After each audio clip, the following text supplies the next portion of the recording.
Something was weird with the transition. Did you see that, guys? It blinked over earlier than it should have. One sec. Okay, it was just lagging out. I wanted to make sure, like, the settings didn't get changed or something. But, how's it going? Good to see ya. Welcome to the stream. I have some hot dogs to eat, as is traditional. We have melted provolone cheese and black pepper and then ketchup to finish it off.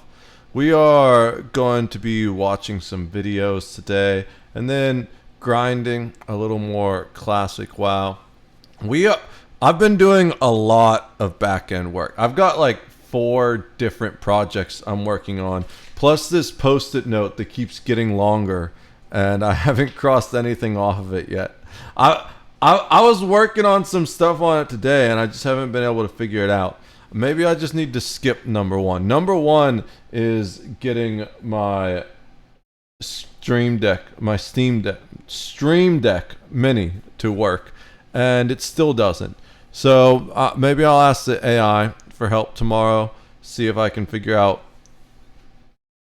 the issue I'm having. If not, I'll just move on to number 2 and see if I can cross the rest of this list off, because it's now an entire post-it note and I'm out of space to write new things on it. So that means I need a new post-it note, which I should really clean this post-it note off before I go to the new post-it note. But we're gonna eat some food real quick.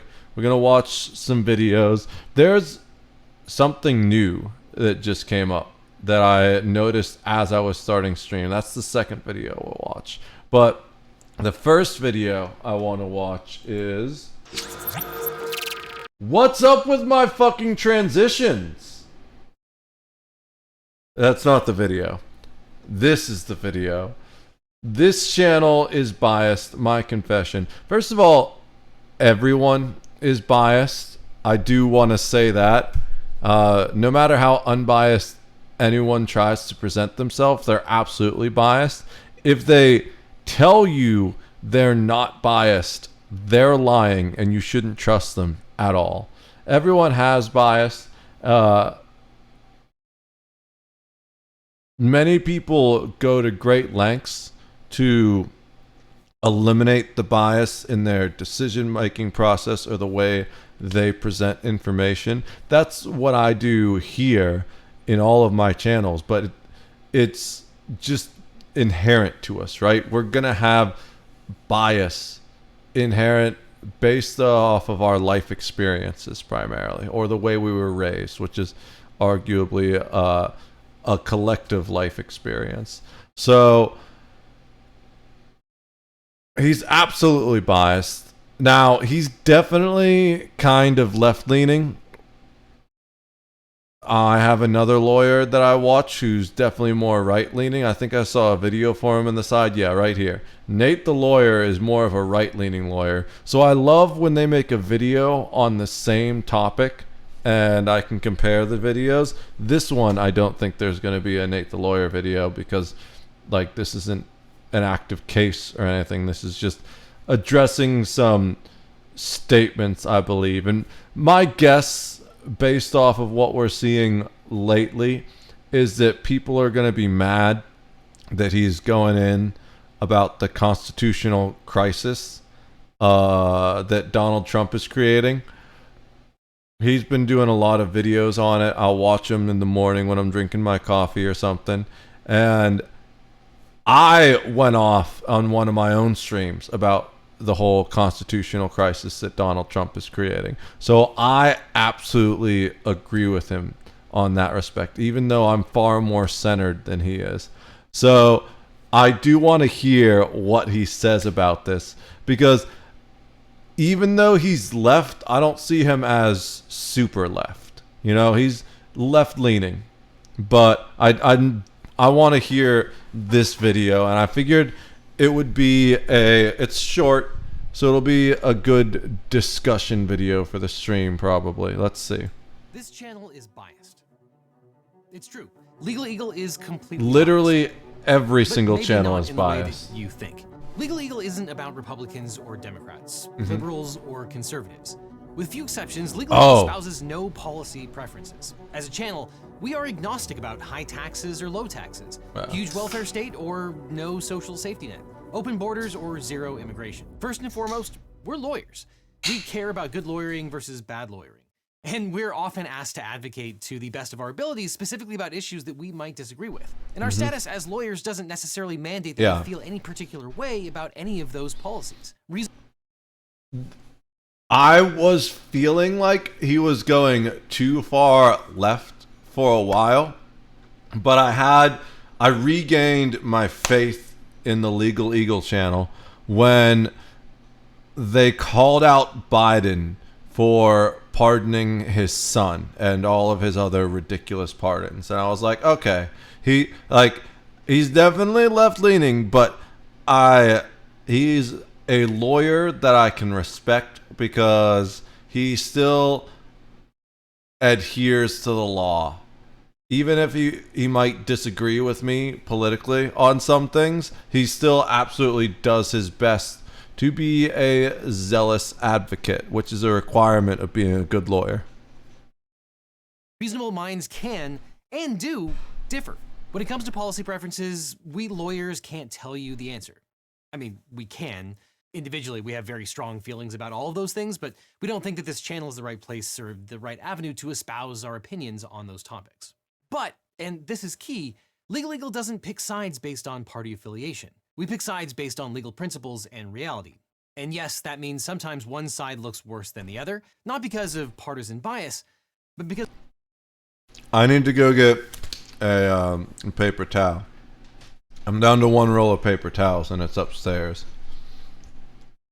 Do I move it down here? No, I'm just going to bring some down. I need to get paper towels.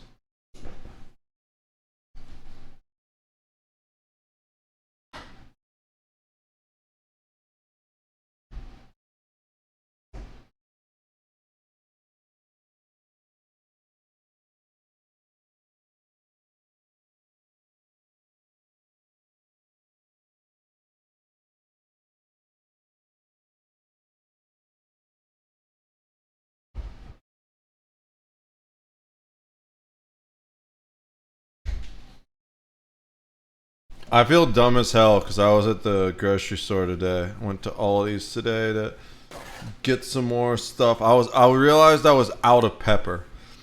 So I got pepper and a bunch of random other things. And I didn't think to get paper towels. But it is what it is. Because we think some people are just wrong based on the law. But we admit it. We are biased. The way we think about it is this. We are nonpartisan, but we're not apolitical. The law is the end result of politics, and it's impossible to talk about the law without talking politics. So we think it's important, especially now, to lay it all on the line. What do we stand for? Well, we stand for the rule of law. At the core of everything that we do here is the rule of law. That means that the law applies to everyone equally, whether you're the average Joe or the President of the United States. The law doesn't, or at least shouldn't, care if you're a Democrat or Republican or the last surviving Whig Party member. When someone breaks the law or tries to twist it into an unrecognizable mess, we'll call it out. If a politician or government official gets caught abusing power, evading legal consequences, or outright ignoring the law, we're going to cover it. There's the video.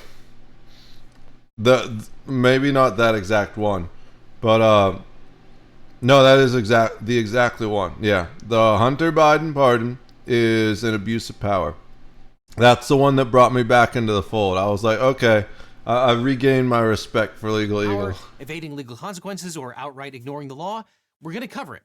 And if that offends your partisan sensibilities, well, that's a you problem. We stand for access to justice and judicial independence. We believe in access to justice, the idea that the law shouldn't only work for the rich and powerful.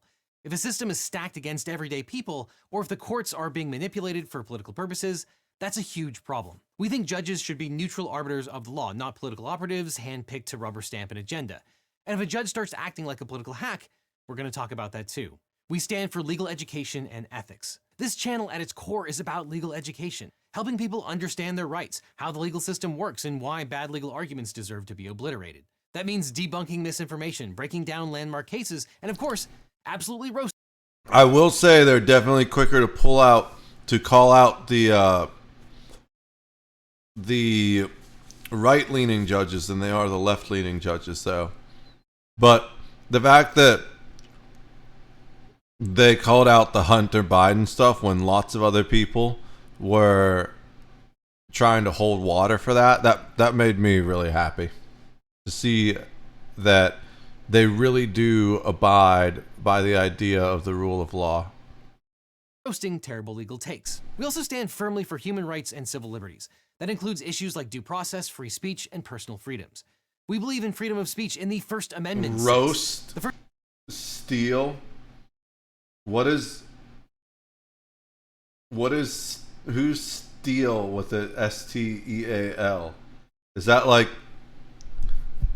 the band Seal, but with a T?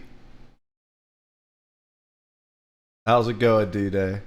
The judge of his YouTube channel? Oh. I know this guy is Devin Stone, I think is his name. And then they do lots of Liz Dye, and there's one other guy.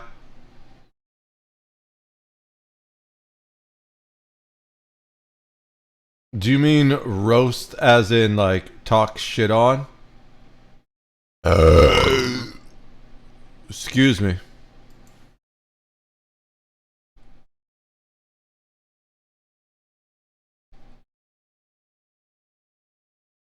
Well, that's not gonna get what I wanted.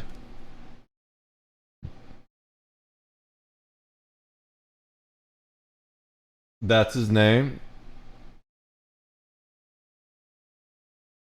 We're just getting a bunch of things about people stealing shit. That's gotta be a frustrating last name to have.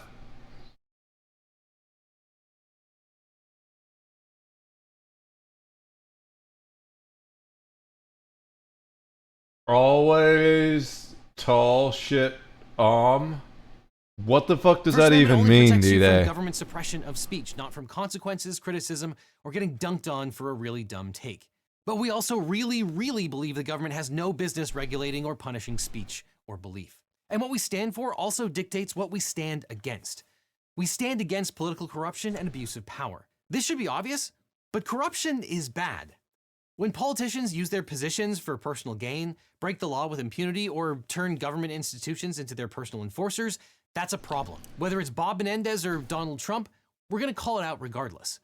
Now, we can have a philosophical debate about what qualifies as the law. Spoiler, it's not just the words that are codified into statutes or cases, but it includes norms and mores, and when those are validated, we'll call that out too. As members of the legal system, we absolutely despise weaponizing that system, whether it's through frivolous lawsuits, politically motivated prosecutions, or bad faith legal arguments designed to obstruct justice. When people Did you see Rossman repair? Yeah, that's awesome. Talking on my phone, autocorrect? Sure. You're just drunk typing and we know it. I'm kidding, bro. Always talking shit on is what it's supposed to be. Oh, so someone is always talking shit on this YouTube channel, is what you're saying?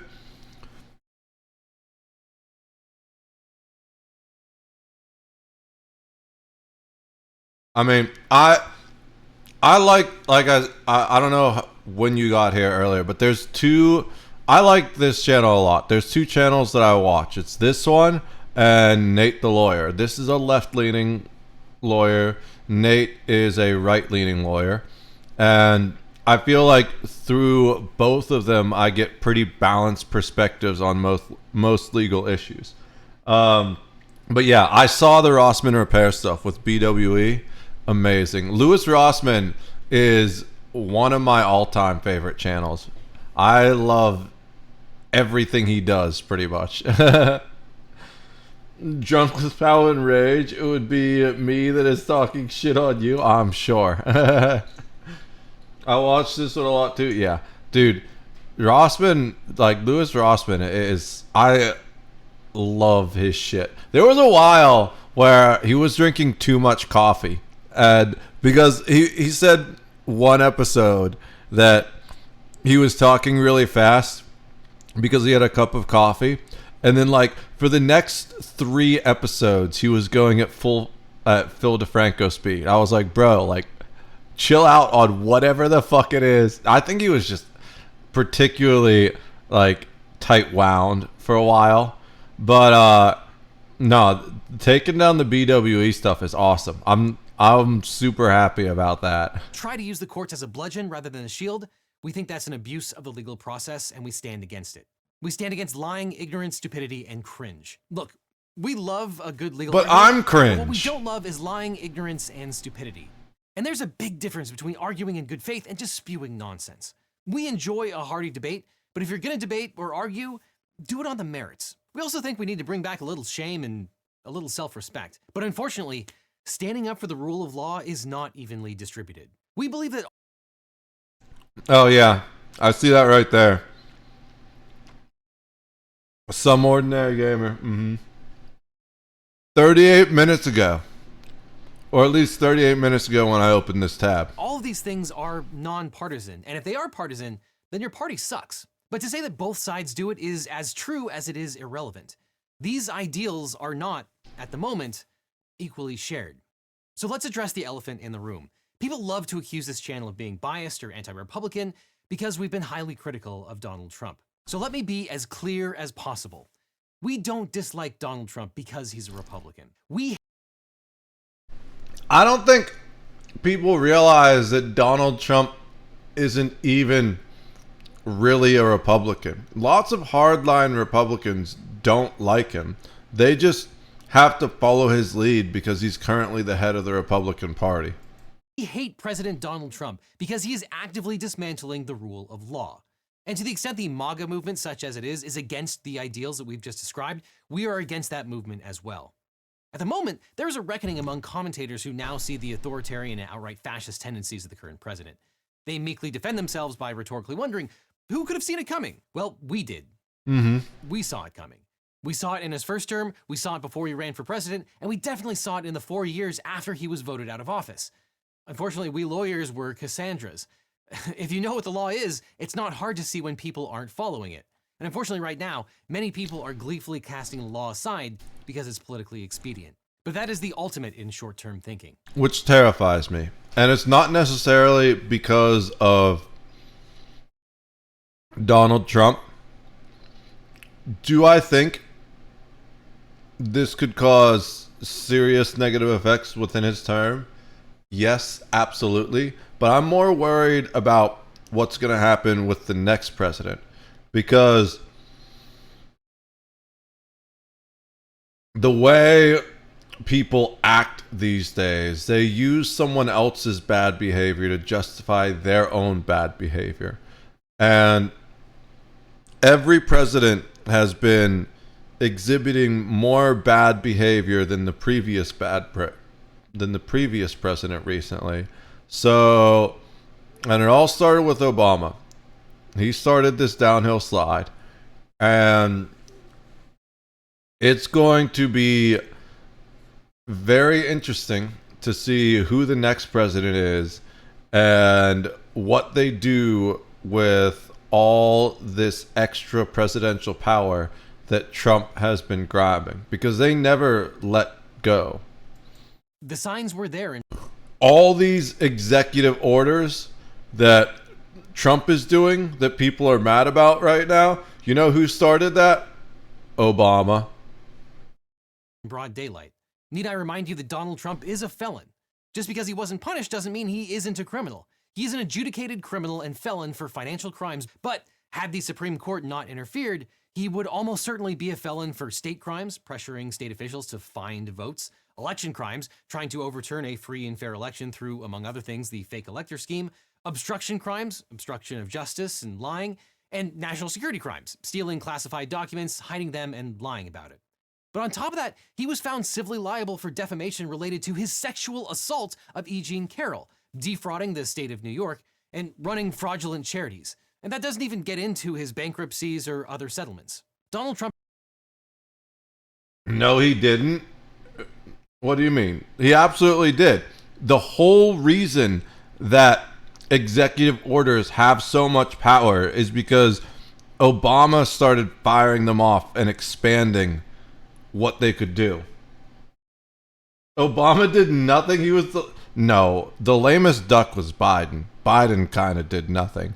Biden and Taft have been the historical do-nothing presidents. Obama fucked all kind of shit up. Obama's the reason why you can't get used cars for $500 anymore. They'd be like $1,000 now with inflation, but now used cars are $10,000, $5,000 if you're very lucky and you get a falling apart beater. Obama's the reason why insulin is $500. Like, what else? I'm trying to think right now. Well, doesn't matter. Obama fucked all kinds of shit up. To say he was a lame duck is totally false. Trump has been indicted 4 separate times on 91 felony charges. That's a record, and not the good kind. And on top of that, he was impeached twice. Once for withholding hundreds of millions of dollars of U.S. aid to Ukraine in an attempt to solicit a bribe in the form of fabricating dirt on his political rival, Joe Biden, and once for inciting the insurrection that led to the riot that infiltrated the U.S. Capitol and sought to prevent the certification of the Democratic election. Now, we can debate whether those things are crimes, but there is no doubt that they are or should be politically disqualifying. And now, in his second term, Trump has sought to avoid the constitutional order entirely to, among other things, illegally impound billions of dollars of congressional funds. Most of that was wrong, but things he did do. That sounds like you didn't finish the sentence. Weaponize the justice system, illegally pull criminal prosecutions as political favors, illegally shut down federal agencies, illegally deport people with zero due process, illegally punish Super PAC. Oh, he Super PACs too. Yeah, that wasn't really him. Super PACs was the court. The court did that. It might have happened under his watch. What year was Citizens United? 2010. So yeah, it happened while he was in office, but that was the Supreme Court decision. He didn't really have anything to do with that. First Amendment protected speech and assembly, illegally punish lawyers and law firms he doesn't like, illegally remove security clearances as political punishment, illegally arrest judges he doesn't like, illegally dole out political benefits to his friends and family members, illegally solicit bribes through operating his businesses and crypto schemes. Second term, same the as crypto the first. thing is fucking Rest assured, ridiculous. if tomorrow a Democratic president came along and did half the things that Trump has done, we would roast them just as hard. This is not about party. It's about whether the law still means anything. This isn't just bad politics, it's Banana Republic tin pot dictator nonsense. If any other president had done any single one of these things, they would be a legal footnote next to Richard Nixon. And when a Democrat or a libertarian or a communist or a Green Party member engages in manifest illegality or norm breaking, we cover that too, as we did with Eric Adams, Bob Menendez, and when Joe Biden pardoned his son. We don't criticize President Trump because we hate Republicans. We criticize Trump because he is actively trying to dismantle democracy, corrupt the legal system, and place himself above the law. That is a problem no matter what your party is. And look, if you think that this is bias, then let me make a deal with you. The moment a Democrat tries to overturn an election... Also, something about companies having rights. Yeah, that was Citizens United. It's basically the same thing. So what happened is Citizens United versus the FEC, the Federal Election Committee, I believe. It was a Supreme Court ruling passed down that decided that effectively gross oversimplification, because corporations are made out of people, and people have rights. Corporations have rights too, and so therefore, since it's the right of the people to donate money to an election campaign, corporations also have the right of the people to donate money to an election campaign. And that was one of the things that basically allowed the creation of super PACs, and I think there was a second ruling that said, well,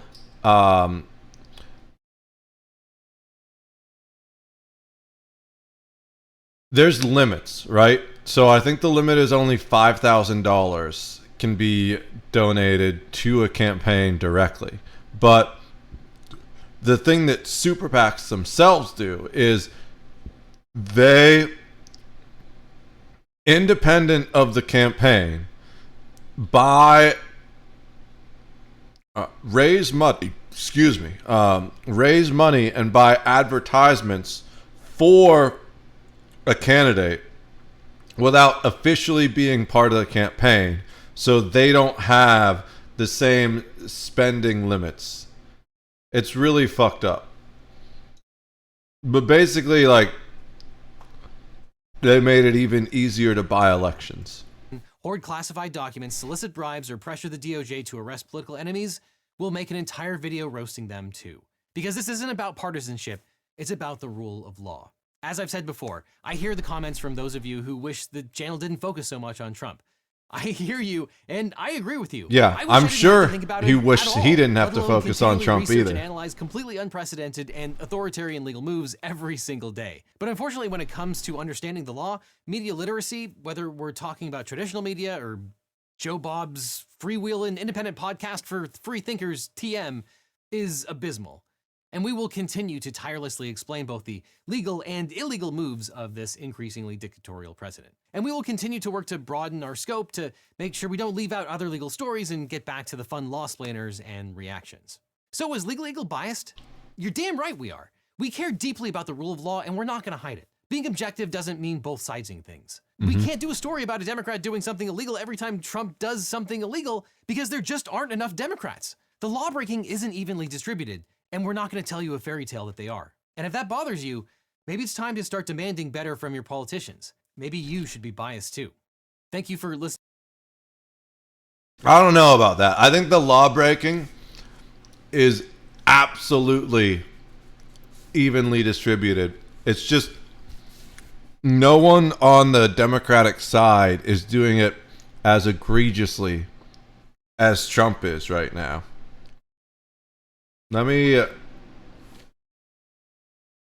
confirm.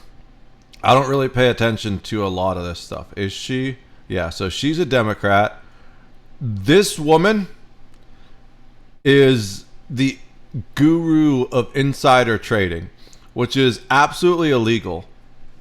You're not supposed to be able to do that at all. But it's to the level where people that are giving people stock advice tell people to just watch Nancy Pelosi's stock portfolio and make all the moves she makes.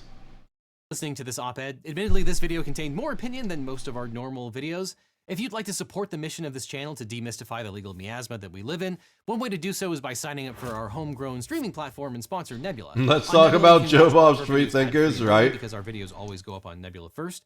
This channel has been increasingly demonetized this year on YouTube. For example, our recent video about how the government cannot legally deport citizens was demonetized on YouTube because it showed a single still image of the World Trade Center on 9/11.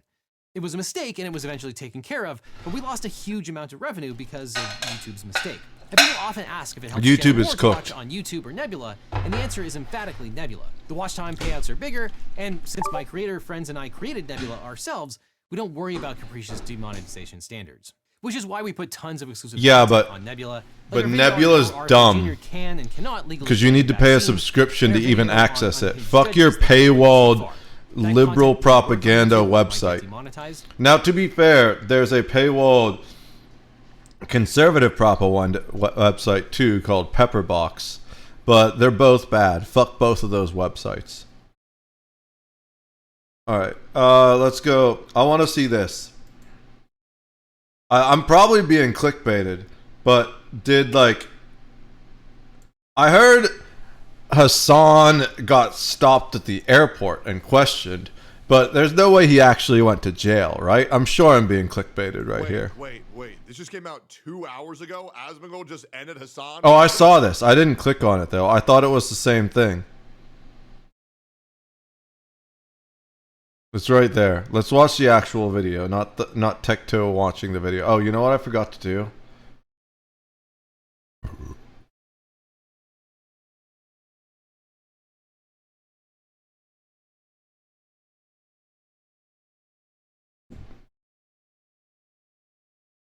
Share. Guys, please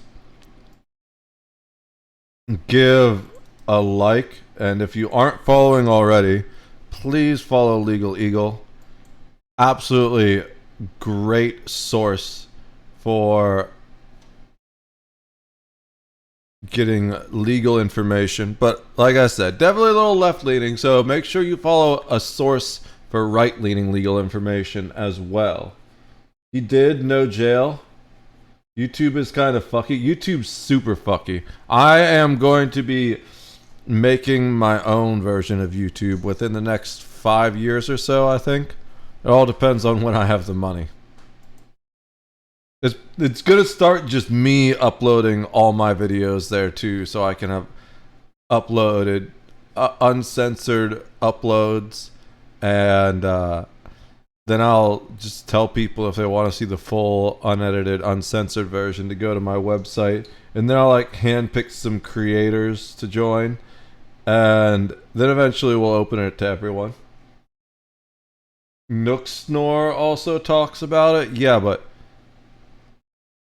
one, that's a VTuber, right? I'm pretty sure. And I can't watch the fucking VTube avatars. They freak me out.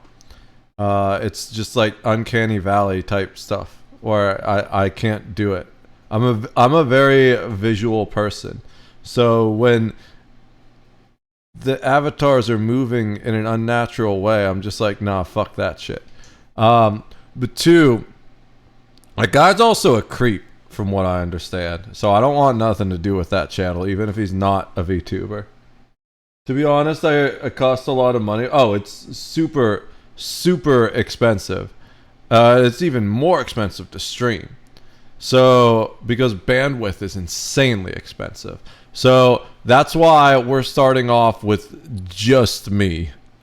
And then as that'll be like the technical alpha, essentially, where I'll make sure the website works by hosting my videos on it, because then I'm not fucking up anyone else's shit. I'll be the guinea pig. And then once it does work, we'll open it up for the beta, which is where we'll start inviting select creators in to upload. And then the full release, it'll be YouTube-like where anyone can upload. But I have plans in place to potentially mitigate the cost. So one of my ideas is that uploading will be free if you host it on your own PC. But that means you'll need to leave your PC online connected to the internet. And you won't be able to delete the videos. Or you could buy your own server or something like that. And then other than that, we'll have the ability for people to rent space for their uploads. Because I want to find a way to make a video hosting website that doesn't require insane ad monetization. I want to find a new profitable model that's not super reliant on ads, because people are super sick of ads to the point where most people run ad blockers, or I feel like most relatively tech savvy or knowledgeable people run ad blockers, let's put it that way. And I just feel like ads aren't, eventually ads are going to reach a spot where they're not profitable. Maybe I'm wrong. Maybe I just have too much hope for humanity and people are way dumber and more easily influenced than I'd like to think. But I feel like if I can present a platform that isn't infested with ads and just has less intrusive, more subtle ads. It's still going to have ads, I'm sure. But if I can present a platform that's less intrusive than YouTube or Twitch with the ads, I feel like that'll be a big reason to convince the viewers to move over, right? Because convincing the creators to move over will be comparatively easy to convincing the viewers to move over. The biggest downside of that is without the viewers moving over, some creators won't want to move over, right? And they won't go through the effort of trying to move their own viewers over.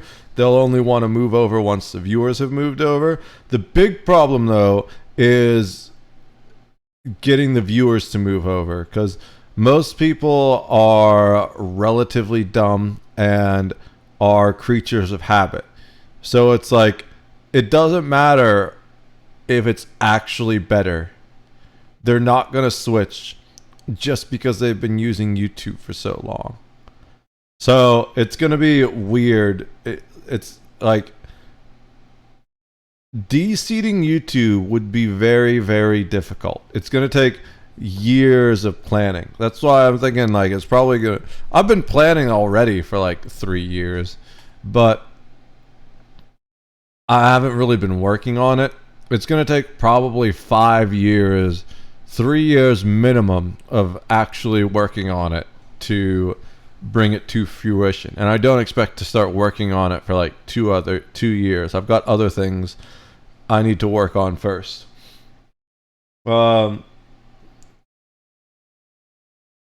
It is yeah. Not sure he's a creep, but 100% does not like Piker. He says he's Jewish.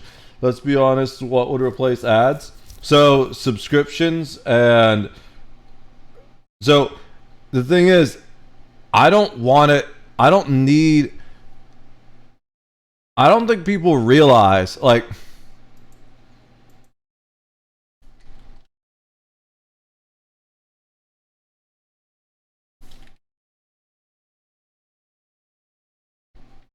in 2024, YouTube generated approximately 36 billion in ad revenue. Now, I'm not saying that's not profit. How much does YouTube profit?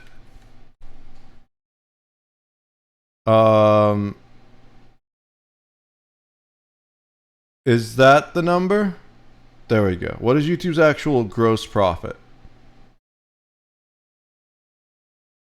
Looks like a guarded secret.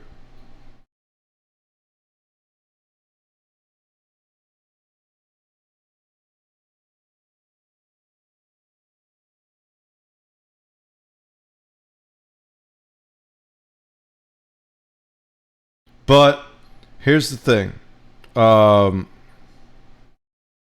So they don't tell us what they make, which is weird because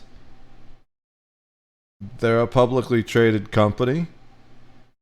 They have to tell us their maybe it's not profitable. I'm sure the IRS would like to know too. So here's the thing. How much does YouTube cost to run? Let's see if we can figure that out.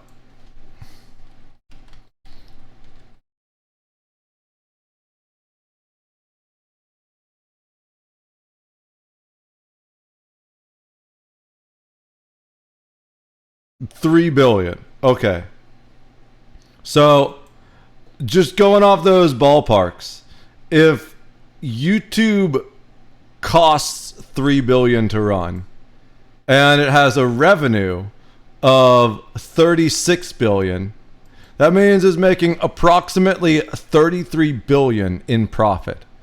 I don't need $33 billion in profit.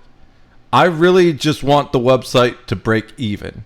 That's why I don't need 1,000 ads, you know? YouTube keeps fucking up. That's why I start with my YouTube. Volcano, green lava, orange. Yeah. So that's why I don't need 1,000 fucking ads, because I'm not a publicly traded company that only cares about making money. What I care about is giving people a place to have a voice and to get good quality information. I'd also do a lot to like get rid of the scams that are in the advertisements, because a lot of those YouTube ads are literally just scams that get through their piss poor moderation. It's absolutely insane that like you can't talk about, like, if you say even the most questionable thing on your YouTube, you get a strike, or you get your channel taken down or demonetized at the very least. Yet meanwhile, they're monetizing actual scams through their YouTube's ads. It's so fucking backwards. They spend too much time and money moderating the wrong bullshit. This will go down as the most hilarious self-inflicted meltdown of all time, as what started as just a bad debate performance. You f***ing moron! You piece of shit! What? Because Iraq and the pan-Arabic nationalist movements, Iraqis, Dude, you screaming and cannot point grandstanding the doesn't mean you're Iraqis or right. the Iraqi government. Spiraled into potential jail time. I might literally be going to jail. I was gonna say something really edgy, but I'm gonna moderate myself slightly. Hasan is what happens. Hasan is the poster boy of infantile, juvenile idiots that never grow up. Let me put it that way. Scams are all over the place on YouTube. They're so bad. It's terrible. Now, although his streaming platform, Twitch, can protect him by apparently blocking all attempts... So, CoffeeZilla gets crypto scam ads on his channel because it's a crypto topic. And he did like a whole video about how, like, hey, I don't have any control over what YouTube shows. That's one of the other things I want to do, is I want to allow creators. So I feel like one of the big reasons why we keep seeing these ad apocalypses is because there's not enough control over which ads show on what channel on both sides. So the reason the ad apocalypses happen is because someone like Hasan comes out supporting terrorism. So all the advertisers pull out because they don't want their ads showing on a channel that's supporting terrorism. Or the YouTube ad apocalypse, I think it was because PewDiePie wore a Nazi uniform on one of his videos or something like that. So all the advertisers pulled out because they didn't want to be associated with the Third Reich. So it's that type of stuff. So I want to give both sides more control on which ads play where. Piker is fucking rich. Oh, yeah, he's massively rich. And so that's one of the reasons that causes it. Most of these infantile man babies were born with a silver spoon in their mouth and never had to do anything in their entire lives except for whine and complain and get more rich. To report his violations, they can't Okay, protect him. let's Be going to jail. On their hands. Now, although his streaming platform, Twitch, can protect him by apparently blocking all attempts to report his violations, they can't protect him from customs and border protection, as they stopped him when re-entering the country. They're asking me about Trump. Yeah, I did hear about that. But is there something new? Is it a terror group or a resistance group? Like, he just kept asking over and over again. Depending on how I answer those questions, like, I'm f***ing going to jail. Because he left went away for like 35 minutes, came back, and then he asked like actionable items. But a lot of the that like we already know Hasan is a liar, Hamas is a terror group. but right here, he says it. He admits he's a liar, just very subtly. They can't protect him from customs and Trump, they're protection. me about like Hamas, and do you think Hamas is a terror group or a resistance group? Like, he just kept asking over and over again. Depending on how I answer those questions, like, I'm going to jail. Right? So he's saying the very sentiment that he puts in his videos, that he's saying that he's supporting Hamas, he didn't do in the face of the law when actually pressed on it. He just admitted that he's a fucking liar that says this shit for clout and money on the internet. Because he left. It wasn't PewDiePie. I think it was more than that. Let me see. All right. Let's ask Grok.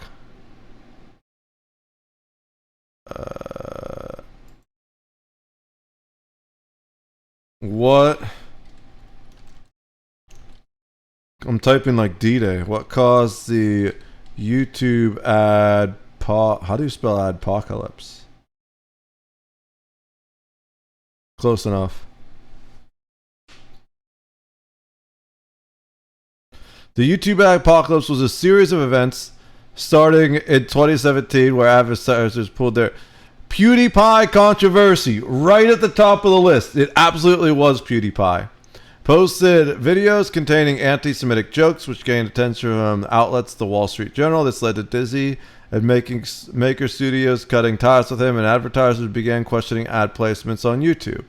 While Kjellberg was a catalyst, broader issues with ad placements were already brewing. Ads on offensive content. Yeah, there was a whole bunch of random stuff that was happening. Videos promoting terrorism or racism. Algorithmic demonetization. Yeah. So the primary trigger of it was PewDiePie. You should know better, D-Day. I'm always right. I'm never wrong. Kidding, of course. But and then he asked, like, you should know better by now. A lot of the that like the Ethan Kleins of the world have like cried about over and over again were unironically brought up in that conversation. The very fact that that was like a point of contention that could have gotten me arrested is insane. And I genuinely in that moment was thinking like, these fucking dumb. Yeah. So that's how it always happens. Someone goes too far and then they start looking closer. For example, this case, it's this idiot, but he's not the only one. Everyone in his orbit is just as fucking evil. You have Denims, you have Frogan, you have the Mike from PA dude. All these people are insanely fucked up that say absolutely insane things on their streams that 90% of advertisers would not want to be associated with. There's been a Twitch adpocalypse recently. Like a lot of Twitch, it's bounced back in a way that YouTube never really did, because YouTube changed their entire monetization policy, whereas Twitch, they just lost advertisers for a while and then they either got new ones or the advertisers came back. I don't know if it's at the same level as it was before, because honestly I get like 5 cents a stream, I think, from ad revenue. But I've never been at a high enough level with my ads that I was able to get them that I noticed a difference. Because when I was at my height in 2019, affiliates didn't get ad revenue yet. It was only subs and bits that we got paid from at that point. Actually playing with fire. Now it sounds like Hasan is blaming all the YouTubers that cover his content as to why the country would be concerned with his comments, conveniently ignoring it's his own words and actions that caused this. Now, I'm not gonna do a deep dive into why it's believed he supports terror, as insanely, me just showing his clips could be enough to ban a channel like mine. So I just want to talk about how the once top political streamer on Twitch is basically being taken down by a guy they call the Roach King, who was a friend of the channel, spoke about the implication that he was involved in Hasan's detainment. I take absolutely no responsibility in Hasan getting detained, but I wish I did. The fact is that he does support propaganda. Would you want the TSA and the people that are vetting the individuals coming inside of our country to do additional questioning towards people that have a record for supporting known Also, apparently YouTube has a double standard. I can say terrorist propaganda on the live stream and it's not going to affect anything really, but if you say it, but if you upload it into a video, it's probably going to affect things. But my YouTube isn't monetized anyways, so I'm just going to upload the full unedited stream afterwards regardless. And then if I encounter monetization problems once it grows enough to be at that level, we'll edit shit afterwards. Better to beg forgiveness than ask permission, you know? Groups. And also addresses how Hasan isn't a journalist, but a Twitch streamer. Sometimes I do actually do journalism. Journalism is when you tell people that they're like anime characters. I don't want to be too particularly mean, but if Hasan was as big of a journalist as he claims he would be, maybe Bernie Sanders would sit down with him for more than 15 minutes. Not trying to be mean, but you're a streamer. I also saw Asmongold be called the unclean one. That's good. Not all companies like the Jewish, so I'm sure you can get ads regardless. That's pretty fucked up. I mean, there are people that don't like everything, you know? Is that okay? Can we just shut the fuck up collectively? Loud lies lose to quiet truth. That's gotta be Like, the tagline of Rumble this has channel. advertisers. I'm sure Blue Sky has advertisers. No matter who you are, you can always find someone to put shit on your platform. The more he's going to attack anybody laughing at him. But the thing is, like, the really big companies, those million-dollar contracts that it's like Coca-Cola, Nike, they want extremely sanitized stuff. So they're not going to advertise on anything that's not inoffensive to anyone, you know? He's mad at Ethan's coverage of his crash out. And you barely get 3.4 million views on it. What a fucking flop, dude. Oh my god. What is this? Currently sitting at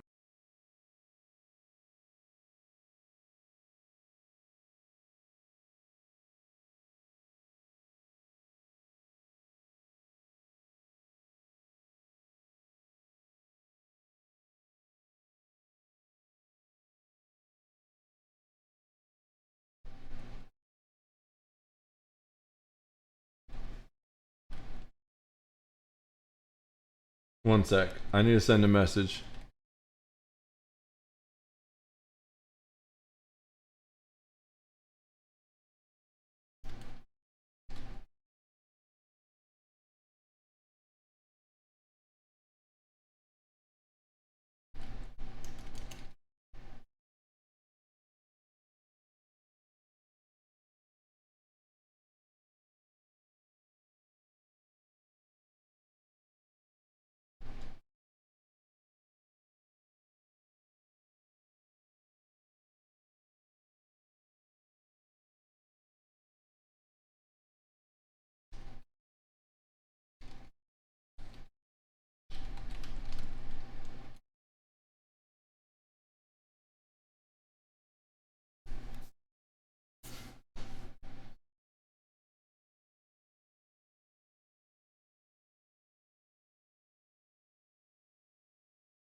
All right, let me just do a real quick attack in my Star Wars role-playing game to farm some XP.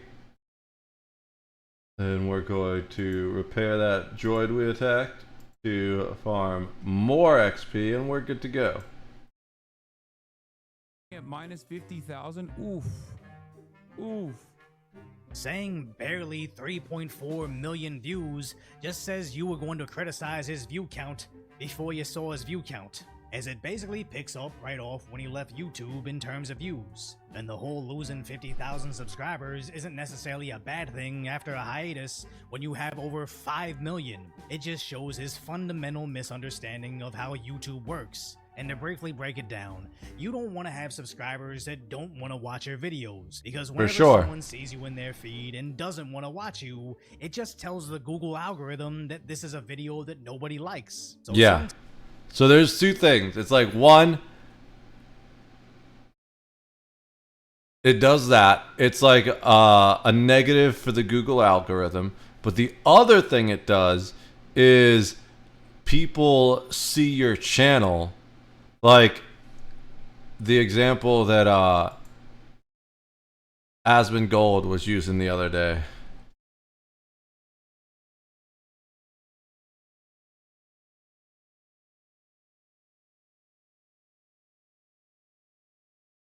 You have this channel right here. 359,000 subscribers. Okay, those ones are doing pretty good. But let's see recent videos. Latest videos. 2,000 views, 1.3 views, 15K views. They average about 2,000 to 3,000 views with a channel of 359,000 subscribers. Now let's go to this guy. Right there. I don't want to click on that video yet, but let's see.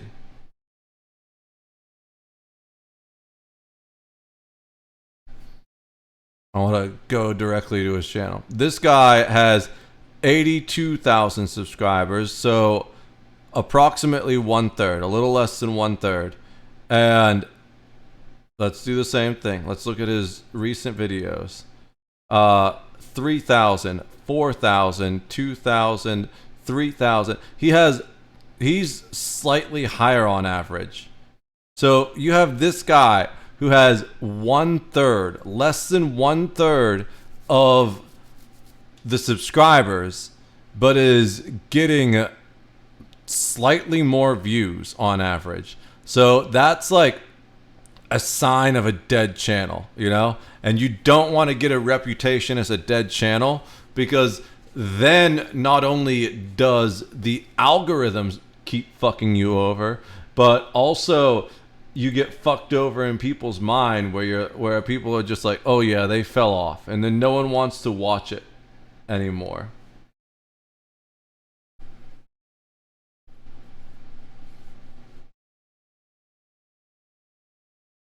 All right, let me bring chat back up. I lost chat.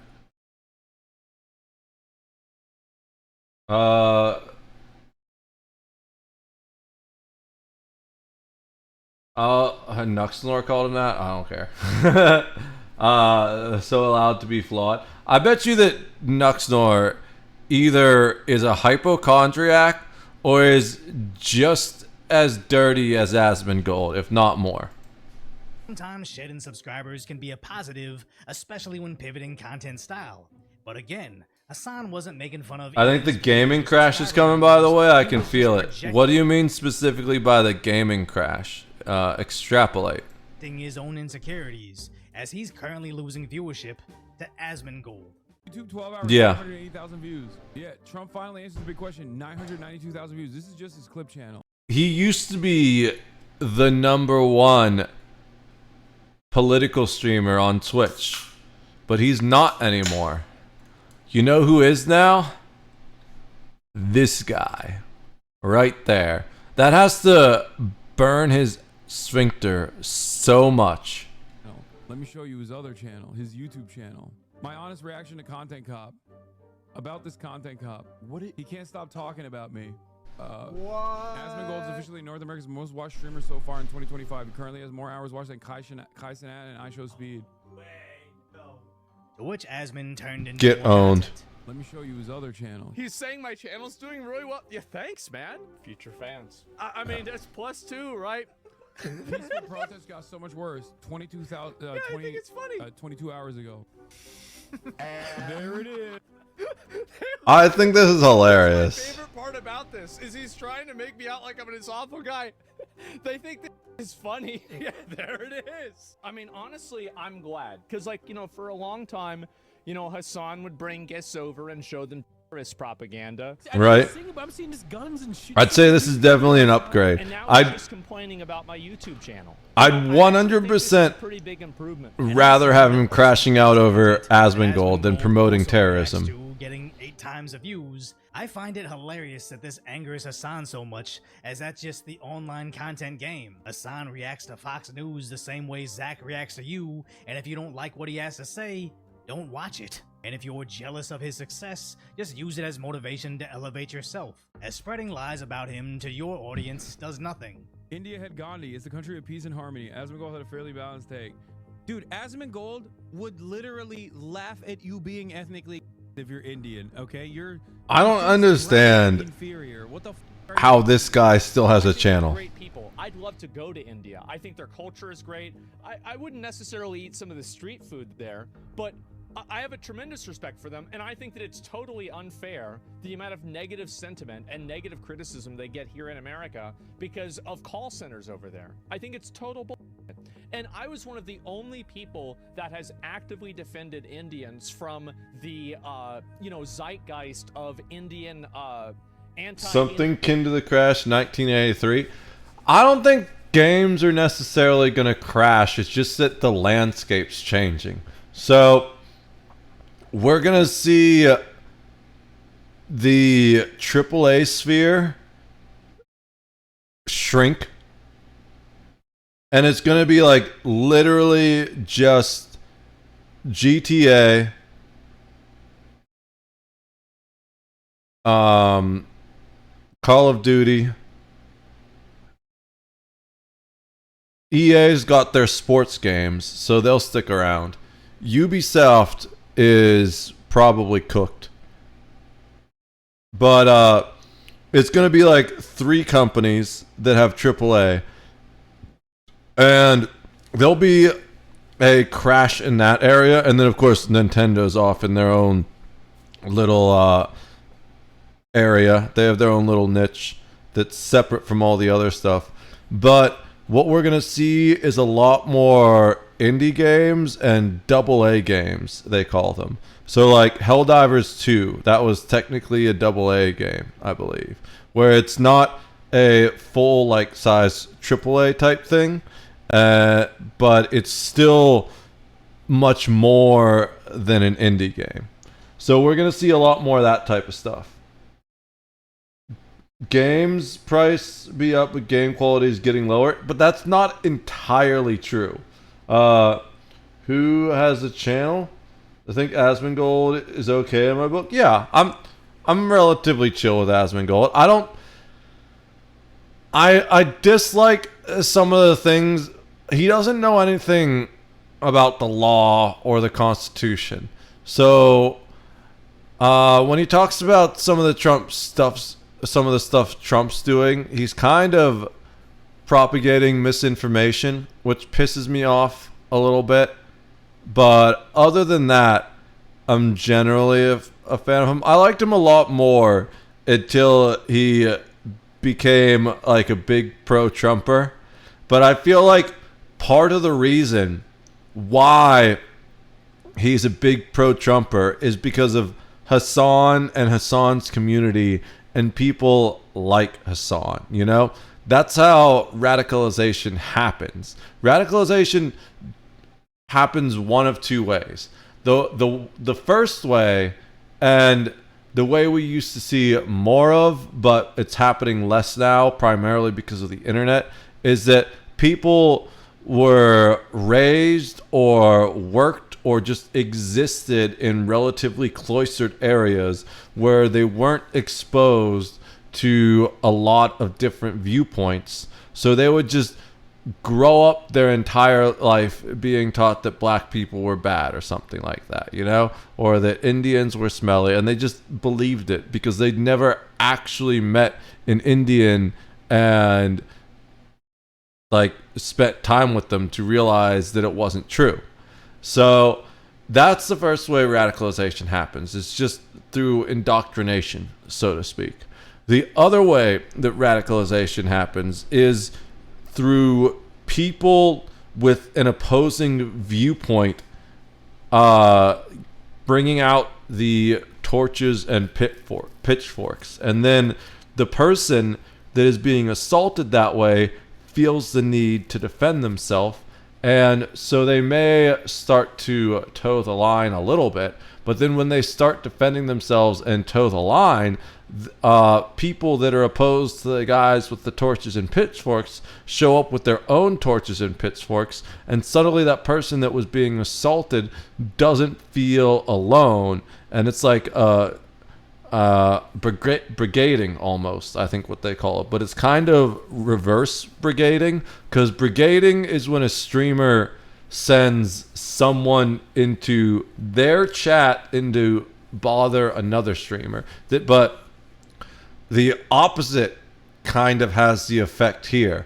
So I believe one of the primary reasons that Asmon Gold has been so pro-Trump lately is because Hasan has been so anti-Asmon Gold and anti-Trump that it was just like, you know what?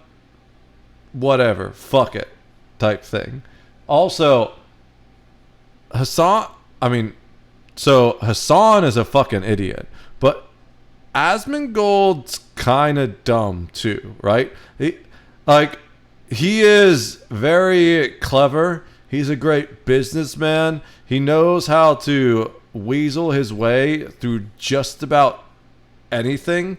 But as far as his higher reasoning skills, they're nothing to really take note of.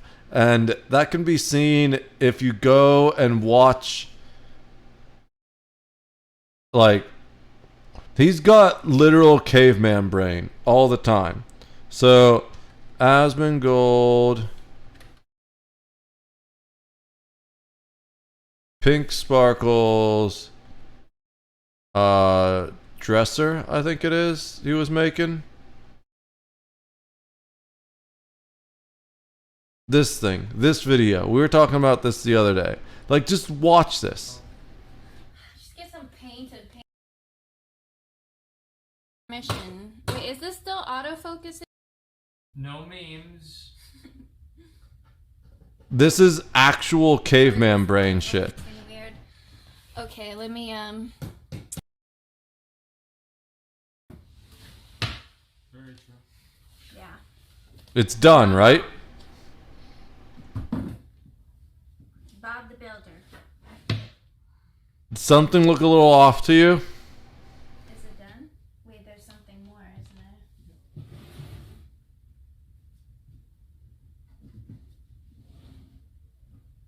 The bottom? Is it supposed to be like this? I don't think it's supposed to be like that. What? This part.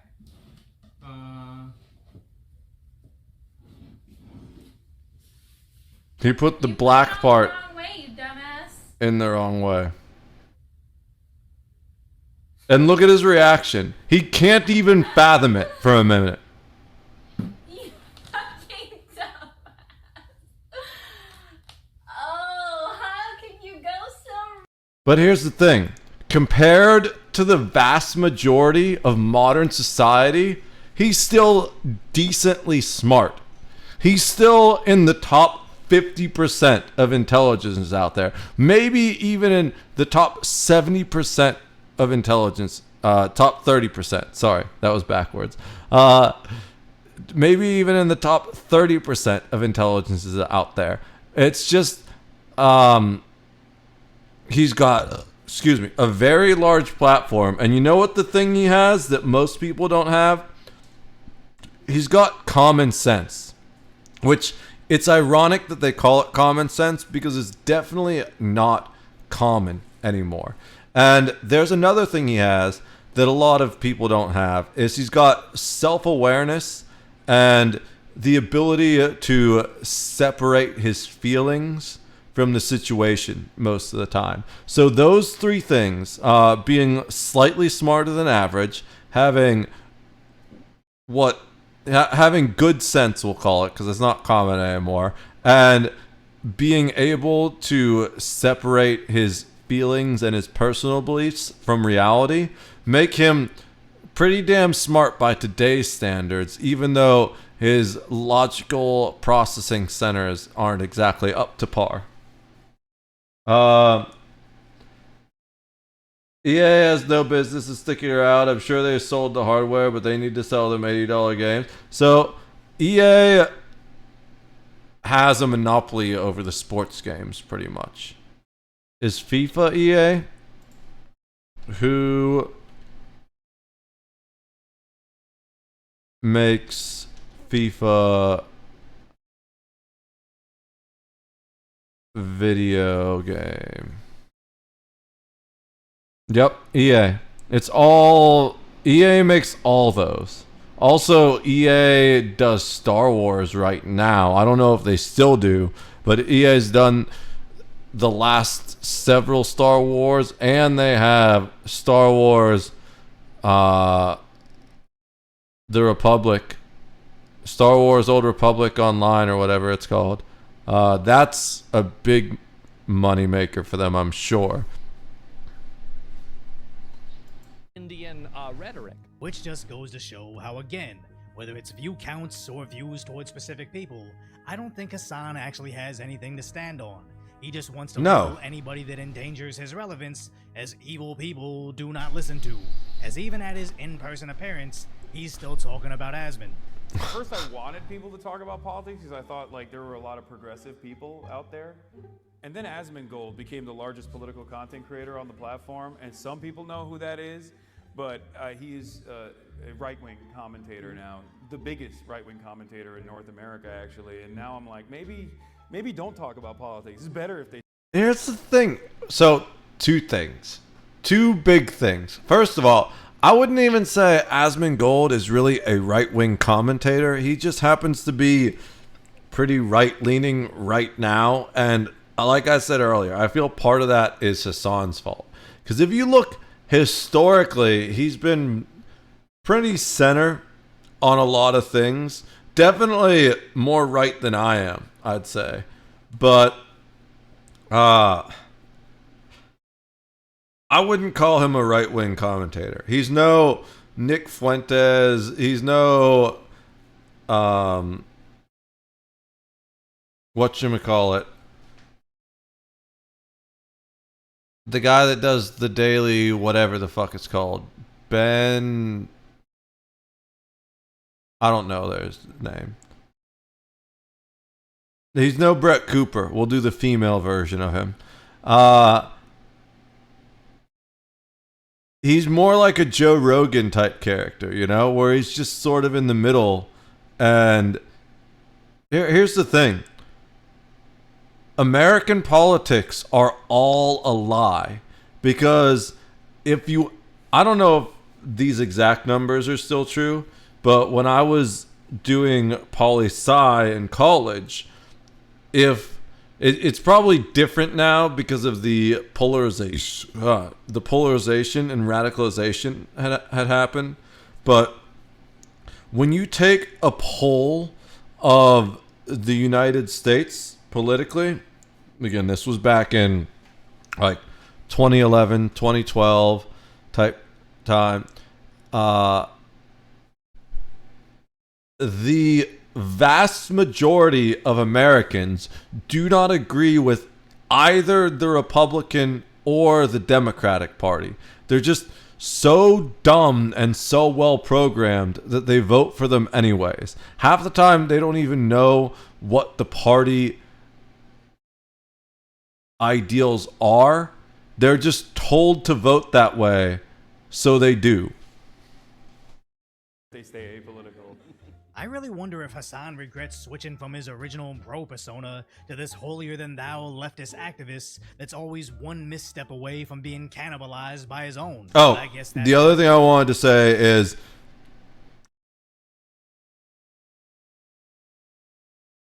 it's insanely ironic that despite everything that Trump is doing, which I will say is arguably insanely anti-democratic, the Democratic Party itself, when you look at the parties and not the individuals that are breaking with party lines, because as we've mentioned earlier, Trump is definitely not a hardcore Republican. He's done all kinds of things that traditional Republicans aren't really fond of, but just go with the flow because he's in charge right now.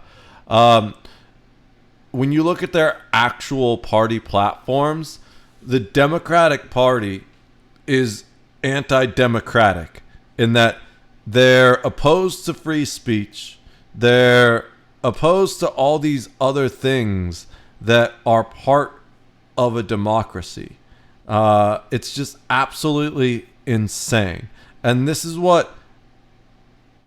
literally what Hasan is saying right now. He's like, you know what? Maybe we should just take free speech away from the right. On the platform, and some people know who that is, but he's a right-wing commentator now, the biggest right-wing commentator in North America, actually. And now I'm like, maybe don't talk about politics. It's better if they stay apolitical. I really wonder if Hasan regrets switching from his original bro persona to this holier-than-thou leftist activist that's always one misstep away from... Like, he knows better than to come out and straight say that, but that's what he really means, right? That's what all this cancel culture is, all this manipulation of forcing woke culture into stuff is. It's an elimination of free speech. That's what censorship on YouTube is. It's an elimination of free speech. By his own. But I guess that's why this crash out is so satisfying, as I believe he was just on cruise control with his content, constantly trying to cater to an increasingly more extreme audience he's cultivated, not understanding that just because he's Twitch's favorite streamer that gets absurd levels of preference and protection, that he wouldn't face actual consequences from how extreme his statements have become. Meanwhile, you got the Roach King He's an idiot, casually lapping you in your own field with zero risk of going to prison. How is this crash out still going? I don't even think it's begun yet. I think it's only the beginning. This is the pre-crash out. Lose the quiet truth. So don't let him hide everything. It's like that moment when it starts raining really hard for a sec and you like start running for cover and then it stops. So you're like, oh man, I guess that was it. It just kind of blew over, right? And then you go back, go back outside, you finish your picnic, and then there's a crack of thunder and it comes down 10 times worse. And you're just absolutely fucking drenched and you're like, man, well, I got played by the weather. I think that's what we're seeing right now. We're seeing the Hasan pre-crash out. Make sure you're subscribed with those notifications on. There's going to be a content nuke of Hasan's own making, except for it's going to go off in his hands. What the fuck is this?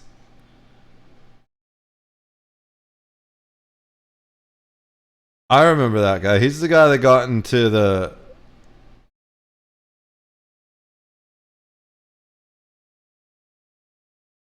What is that? That's got to be old. Yeah, 1.2 million views. I hate... Why does YouTube show me videos I have already seen before? And I hate that they do it here, because then I can't see that I've already watched them. It's absolute bullshit.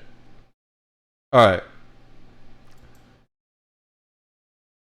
Nathan, what's up? Yeah, I haven't watched the new video yet. I generally watch those off stream, because that's like my chill coffee video, you know? After, I don't watch it with my first cup of coffee, because I'm still waking up and I want to have my brain functioning when I watch it. But I do watch it eventually after I've woken up, and it like gets me going for the morning. I watch them before bed or when I wake up. Yeah, that's chill. Let me get some shout outs going. I forgot to do D-Day Live, even though he's watching on YouTube, not Twitch. We'll shout him out anyways. Then we got Snow Ninja. How are you doing today, Snow?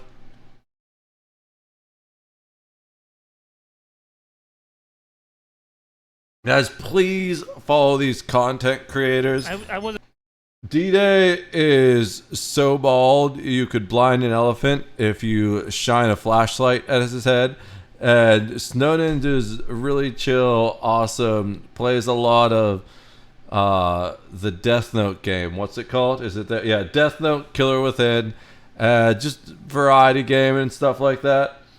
I'm good. Was helping a friend level up in Schedule 1. Nice. We played for some hours. That's sick. I gotta get back to that at some point, but in my head, that game stays where it is forever. You know? It's just not going anywhere. Whereas two things are kind of relevant with WoW, which is why I'm back on the WoW grind. One is it's got the subscription, you know? So it's like wasted time when the subscription's active if I'm not playing WoW. But also, I started the whole thing of when I made my account, I was like, I'm going to get a character to 60. So, I'm very much a person that when I start something, I need to complete it. I'm not always great at completing things. In fact, it's one of the things I struggle with. But,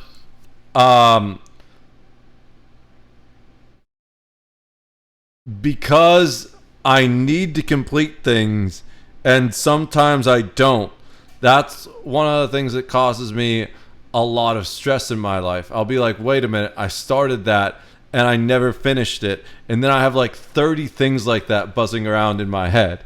So,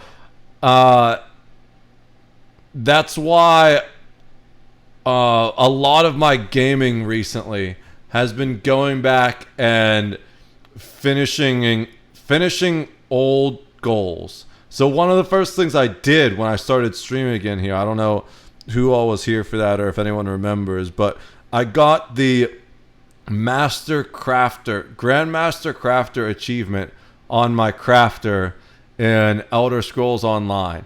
And that was something that I started years ago and I just never finished. So, WoW was a game I wanted to play when I was young, but our PC couldn't run it. And then I started playing EVE Online instead, and I got this super elitist view towards WoW. And now I just want to get a character to 60. And that's my goal right now. We played some hours. So right now, getting the character to 60 is my goal, and we're definitely going to, or just playing WoW in general, to get that feeling, but that I missed out on when I was young. But that's one of the reasons primarily why we play Classic, you know, because I wanna see what I missed when I was too full of myself to give it a shot. We should just change these all here. It's better to do it here. Edit. We're switching over to WoW now, by the way, and we can do some duos if you want to play Snow, or we could. If not, I'll just work on the main character. I'm down either way, but we are doing a little bit of WoW. I haven't been playing as much because I've got so many other things I'm working on in the background. There's 4 things I'm working on right now, I think. So one is the new YouTube channel, which we haven't really started that yet. I made the channel, but I don't want to say the name or anything because I haven't claimed all the social media for it yet. I need to make all the social media tomorrow. Basically, so Snow Ninja knows, I was telling her earlier, but we'll announce it to the chat in a second. Let me just finish changing these categories. And then we'll switch over and get WoW started. But I am not fond of the way the Phil DeFranco show has been reporting things lately. He's always been left-leaning, to be sure, but for most of the years that I've been watching him, I felt like I could at least trust him to tell the truth, but now I don't feel like I can trust him to do that anymore because primarily of the way that he reported on the Shiloh Hendricks controversy. So I'm going to be starting my own YouTube news channel. It's going to be only once a week though. It's not going to be full-time news like him. I'm going to do a weekly summary. I'm not entirely sure what day I'm going to post it yet. I'm going to do some research. My brain tells me to have it post Saturday, which means I won't actually be posting it Saturday because I don't do work on Saturday. But I'm going to upload it Friday and then we'll have it set to release on Saturday. Although I'll do some research to see what the best day to have it drop is. But yeah, we're going to do weekly news reports. They're going to be about an hour long, I think, and it's going to be me in my slower paced discussion voice, except for it'll be more professional. You know, I'm going to have a script. I'm not going to be just going off the top like this. I'm going to do my best to make it feel like an old school news report, but with more transparency and less bias and more accuracy. So that's something I've been working on. I'm starting to do... I'm preparing to make a few phone apps. And I don't want to go into those. That's just the whole thing. I still need to learn coding those languages. And I'll probably end up doing that on stream. Also, I need to learn new software that's Linux native for graphic design because I was using Affinity Designer and Affinity Photo, but those don't work on Linux very well. Some people got them to run, some people didn't. I just need shit that works. You know, when I first installed Linux, I spent a week trying to get individual pieces of software working. I was like, you know what? It's not worth it. If I just learned a new software, I could have learned the new workflow by now. So I've used 2 of these before. One is GIMP and the other's Inkscape, but I don't really like the UI on either of them. The workflow is not as good as Affinity or Adobe products, but it's what we have. So I'll just learn the workflow and get better at it. And I may end up doing some of that on stream as well, because I don't want to stop streaming, but I need to keep doing this stuff. Now, right now, a lot of the stuff that I'm doing in the background are either things that I don't want to show on stream or things that wouldn't be interesting to show on stream at all. But once I get to a point where I'm actually just like learning to code or learning the workflow of GIMP or Inkscape and making some graphics that I don't mind showing online, then I'll probably stream doing some of that art. The other big thing that I'm really working on right now is music.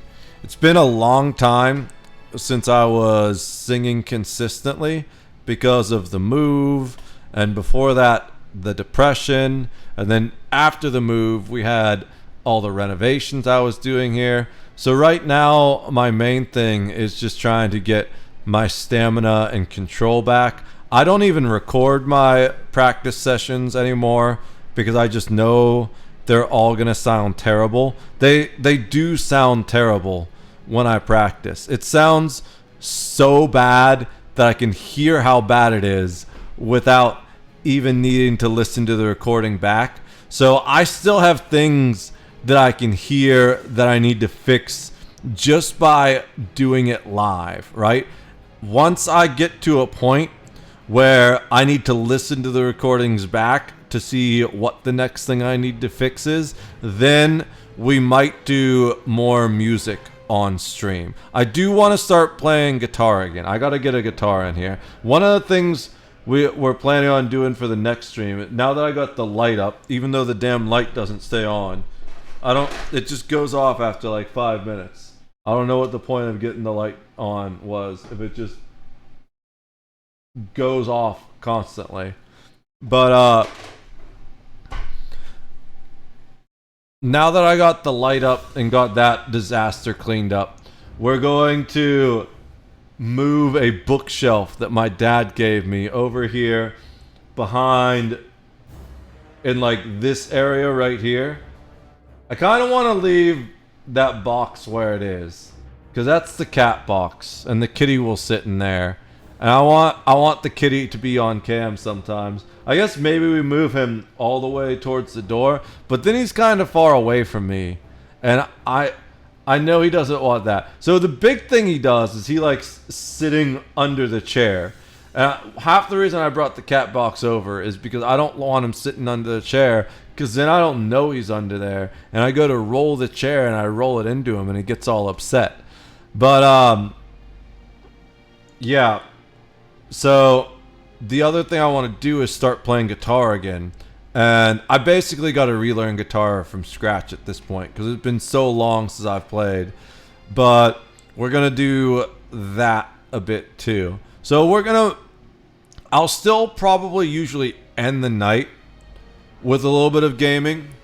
But we're not going to be doing so many gaming streams.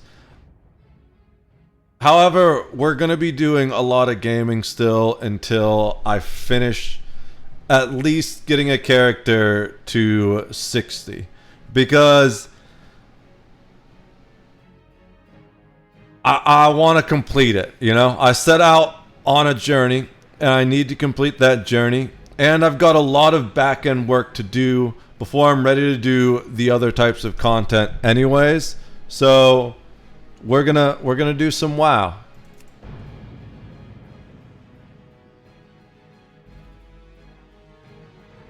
If you want to get on and do our duos, let me know, Snow Ninja. In the meantime, I'm just gonna be leveling the Warlock. WoW hype, you know it. Alright. We can definitely play sometime this week. Alright. So, what were we doing? Oh, we were trying to wrap up the rest of these Barons quests so we can move into the new area. So, it looks like there's a new Barons quest. I don't remember that one being there. Oh, we got a turn-in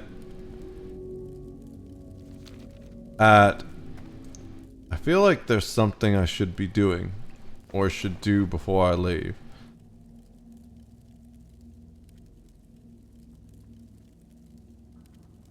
Oh, we were going to go deposit at the bank was the thing, but the bank is at the other place. So let's go do that right now. Well, I ended up getting really tired last game. I was starting to pass out in my chair because I just work constantly, harder than ever these days. So I was starting to get really exhausted last night, and I was like, you know what? I gotta call it before I kill this character. Not gonna get it to 60 if I kill it by like falling asleep and walking into a group of mobs. I'm way too lazy at the moment, but I'll watch it. Yeah, that's totally chill. Don't worry about it. Just let me know whenever you're ready and we can do it. If I'm not like streaming yet and you're feeling like playing, just let me know, because I'm pretty much always just sitting here at my computer working on things. Alright, so we need to resummon our little guy.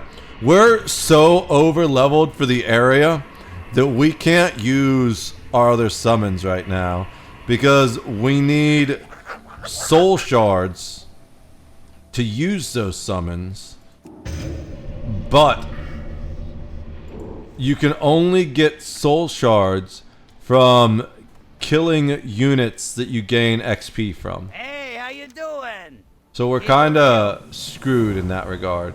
Flaring Baton, it's a ranged wand, but we already have a better wand. So we're gonna take whichever one is worth more, and that's the wand, and we'll sell that. Alright. The other thing we want to do is turn in stuff at the bank. What's up? Just gonna store these things. Cooking. Yeah. We can't. Maybe we level cooking today. We will sell this wand because we got a pretty good wand. We got it as a drop, I think. I don't remember what it was from, but I was excited when I got it. Oh, that's a daily. Those are all dungeon quests. Maybe I start queuing for... No, I don't want to queue for dungeons on the main because Hey, how you doing? I feel like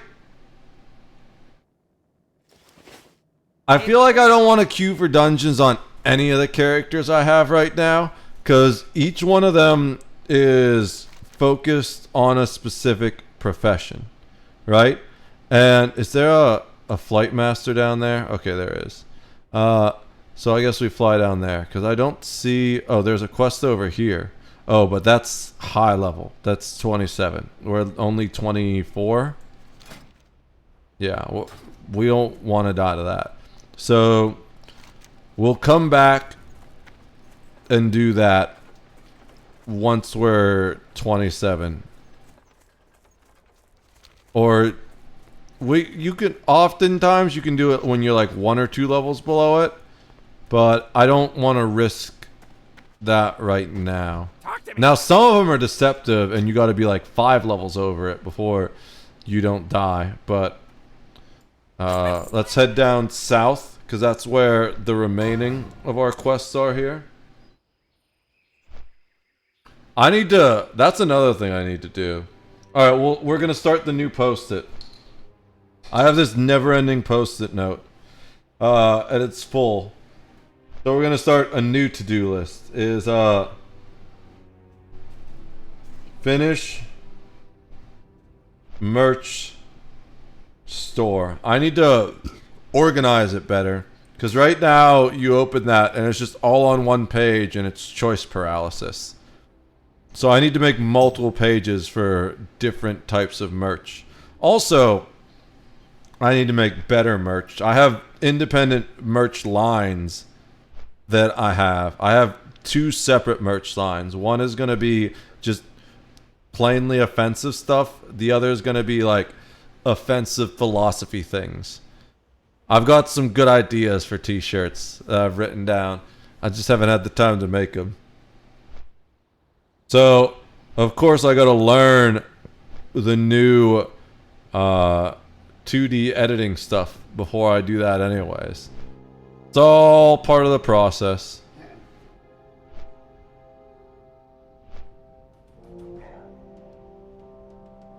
Alright.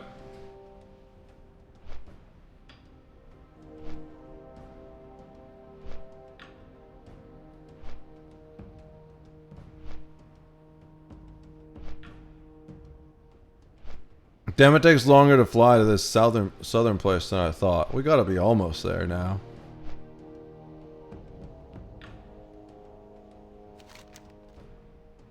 Oh, we're only part of the way.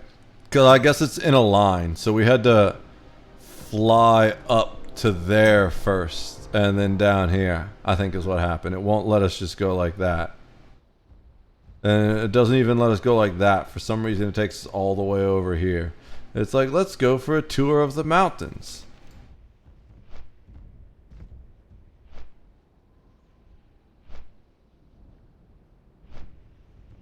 Are any of these... I think in the southern area, there might still be stuff that's close enough level for us to get soul shards from. So the way you can tell is it'll still have a green name. If it's got a gray name next to it, that means we're so over leveled that we don't get XP from it anymore. Yellow is normal. Red means that it's high for you, and it could be dangerous. Alright, what's this? This guy has a quest for us? Or this is the Ashenville quest, right? Oh, so there is... Oh. I don't think... Where's Thunderbluff?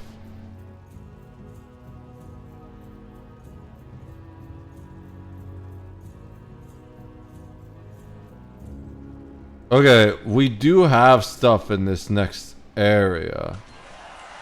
But we'll take that before we go in there. Let's leave our quest open so we can no, screw it. We'll wait.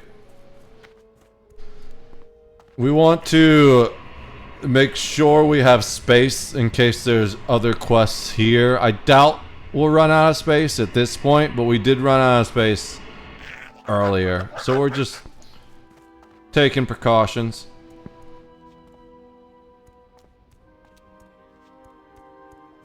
There is a quest here on the road that we're probably going to pick up. Yeah, we're going pretty much right towards it. Now, whether or not he'll actually be here is something else. Because these quests that exist on the road... Oh, it doesn't look like he's on the road. He's past the road. But the quests that exist on the road, they're usually given by a traveling NPC. So you gotta track it down, which can be kind of annoying, but it's usually not that bad. Okay. Can we... Oh, there's level 20? We can do a level 20. Perfect. It's probably gonna kill our imp, but that's fine.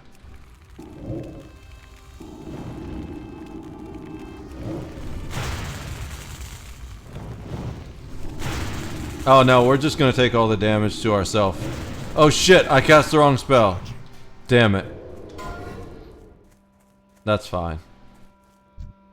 I didn't mean to Shadow Bolt there. I wanted to drain soul so we can get a soul shard.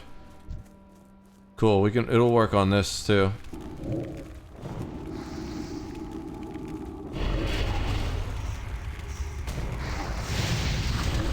And then we just drain soul. We don't really... Oh shit.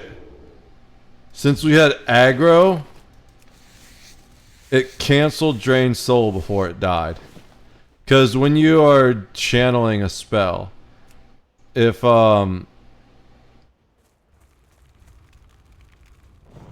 you take damage, it lowers the length of the channel. So we're gonna let our dude gain threat first. And then he should hold threat till we kill this guy. Yeah, there we go. Alright. Now we can summon the Void Walker, and he'll just hold all threat for us. Because he's got a taunt. I call because I need you to be my bitch. Go tank that guy, bitch. What's that? Takar the Seer. Where is Takar the Seer?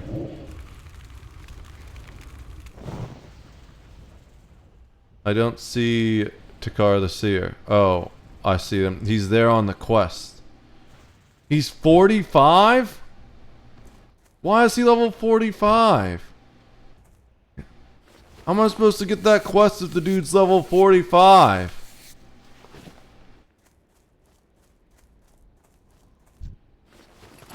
Why is there a level 45 NPC in this area? We're gonna kill this last Storm Snout, and then we're gonna take a look at that guy. If he's 45, he might just one-shot me.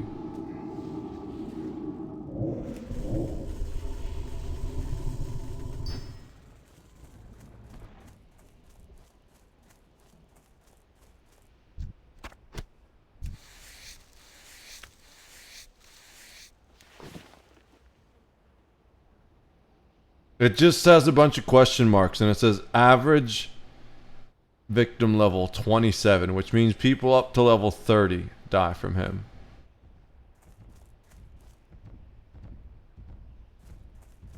Gonna see if I can pick up the quest.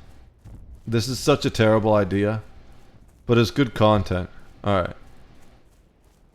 He's blind. He's got a lot of health.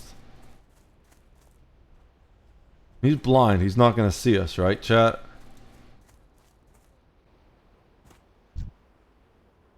Oh, okay.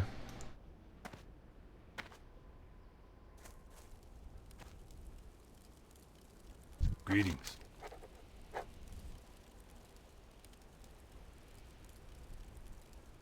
See you around.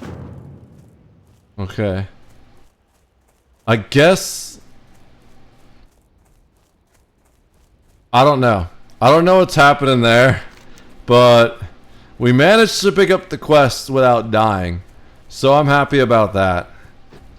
Let's go. We accidentally aggroed this guy, but that's fine.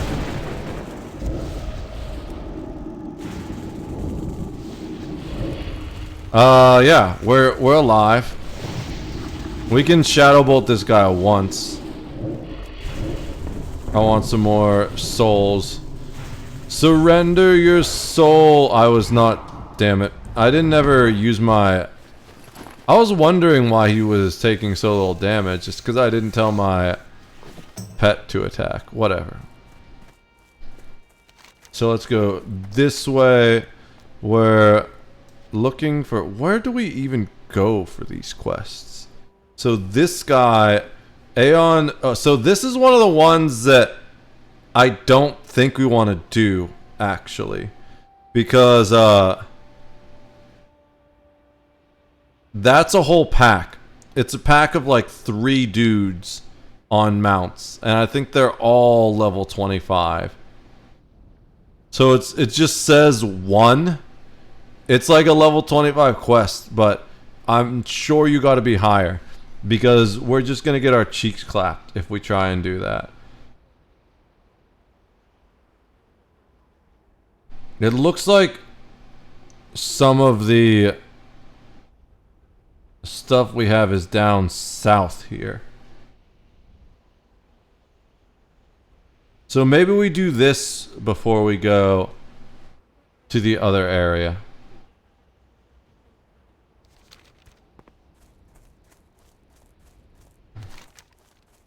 Over into Malgor.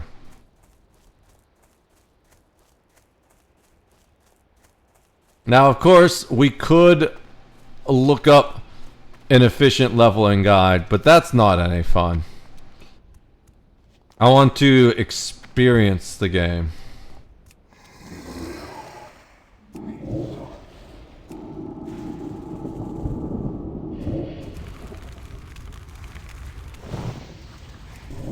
And we'll just drain soul.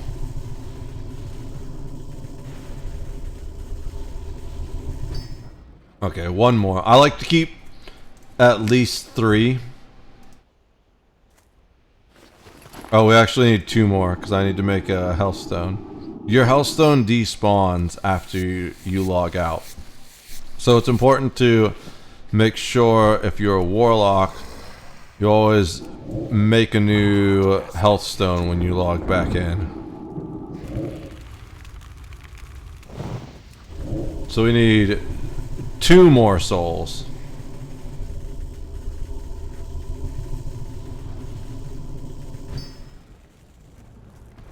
Those are level 3s. I was gonna say, do those count?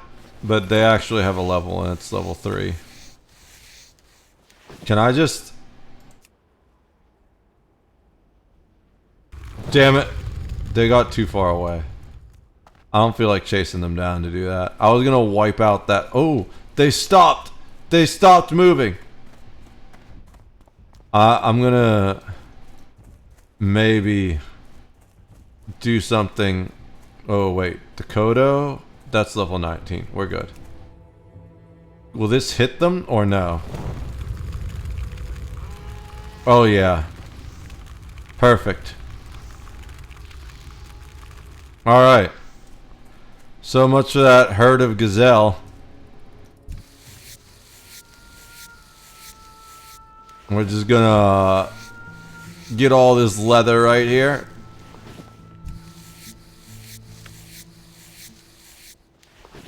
Any idea on next Ren? Guilds are wiping, so it could be a while. I mean, I didn't see a guild wipe, but maybe that was before we logged in.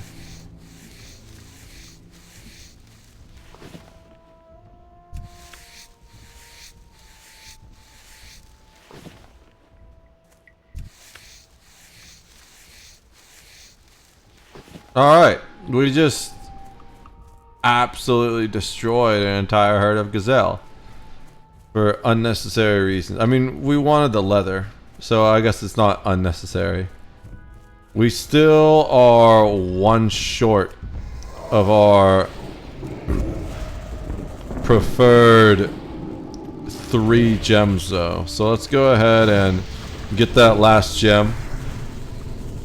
Because what that allows me to do with 2 gems, with 3 gems, is I get to summon a new summon. I get to create a new Healthstone and still have 1 gem left over. So right now, 3 gems is my preferred amount. So we are here. Oh, we should talk to a Twaka.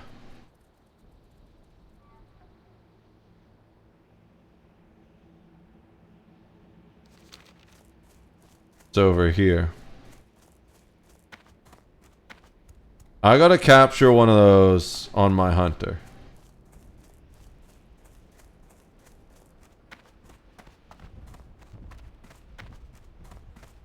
Oh, look at this. Oh.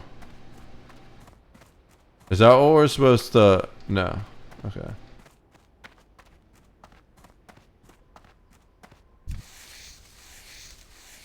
I will absolutely slice up these corpses for personal monetary gain.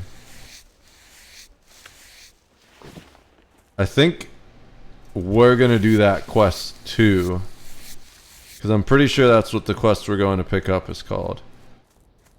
So we're gonna kill the giant blue thunder lizard.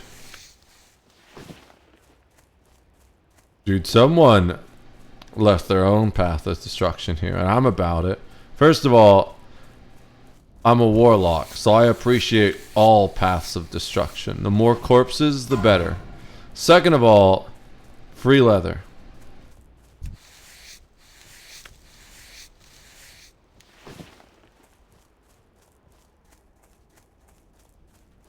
It's a priest.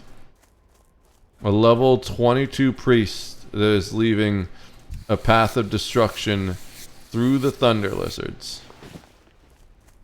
And making us rich in the process. Not actually, because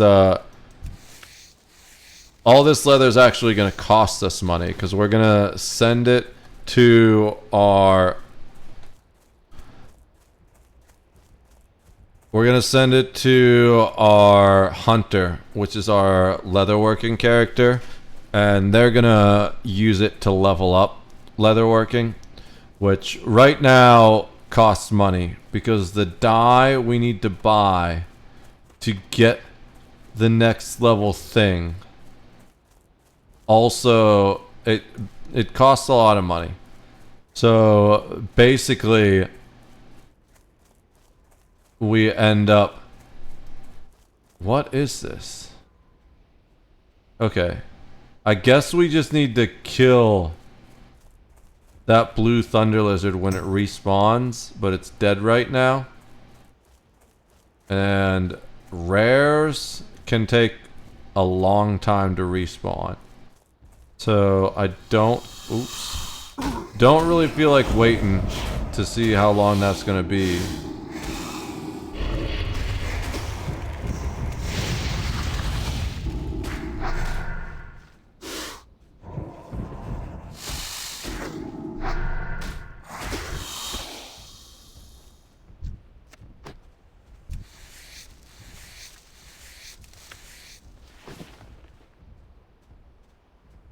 Uh, 2232. When did they send that?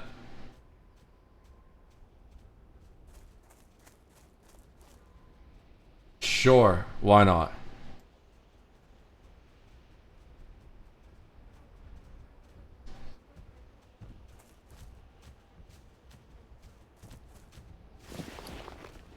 I have a bunch of random shit I want to drop off. How do I get to Wailing Caverns? It's really close, right? It's up there. Yeah.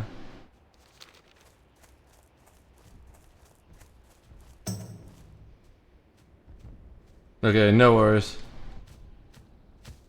I didn't really want to do it anyways. But, I was gonna help them out.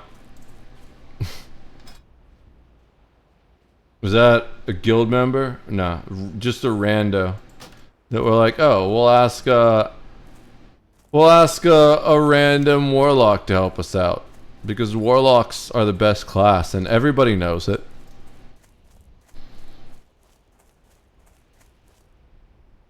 No, I'm actually glad they're Phil because I didn't want to do that. But there's also drops you can get from dungeons and stuff. And what? I can't skin prairie dogs? I guess I just killed that prairie dog for no reason then. Fair enough. But yeah, there's drops you can get from dungeons that are really good. Blue gear. I have a piece of blue gear, but it was an overland drop. Keller's girdle. Stamina and intellect, which are the two primary stats you need as a warlock. Stamina is kind of more important because intellect primarily does sustain, I think. Increases mana points and chance to score critical... Oh, so it's also DPS, yeah. So that's the second reason why we want intellect. But stamina increases our health points. And we don't need the mana regeneration because we just sacrifice life for mana. So as long as we're not taking a bunch of damage, we can basically get infinite sustain.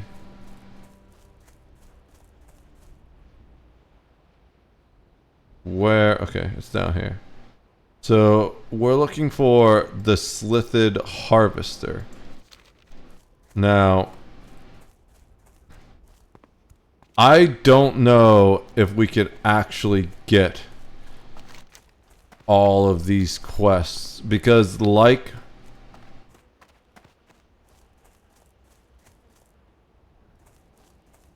that thunder lizard, we might need to kill a specific mob or something. I don't want to fight both the swarmer and the creeper at the same time. We'll fight the Swarmer first, because the Swarmer drops a whole bunch of swarms on us. And it's doing that now, so it's putting the swarms out. We're gonna drop our AoE. Otherwise, the swarms will obliterate our summon. Alright. That's why it gives us a warning for this Slithid Swarm. Because it's like, even though they're little level 1s or whatever, relatively individually small things you can one-shot. If you let that swarm get too big, it will delete people. And I'm sure that happens to people all the time. So it gives us a warning for it. The Creeper isn't that bad. It does have one ability that makes it kind of annoying, but I don't remember what it is. The one time I saw it, I was like, oh, okay, that's a little frustrating. But, it's not actually that bad.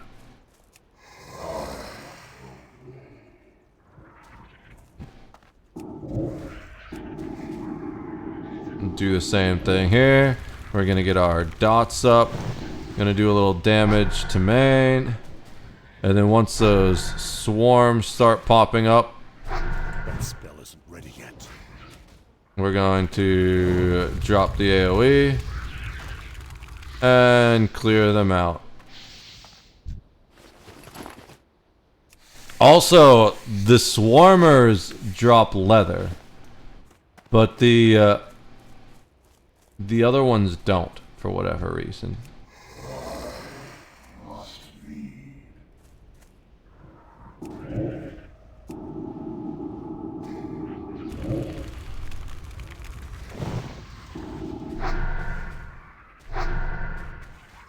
It's still recharging.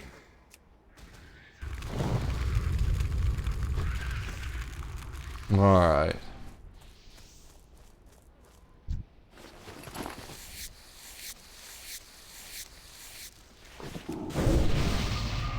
We gotta kill two things if we go that way. We might not even need to kill anything if we go this way.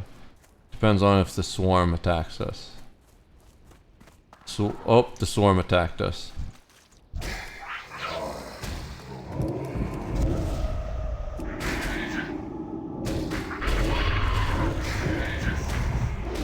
Oops, we didn't get that on. We moved early.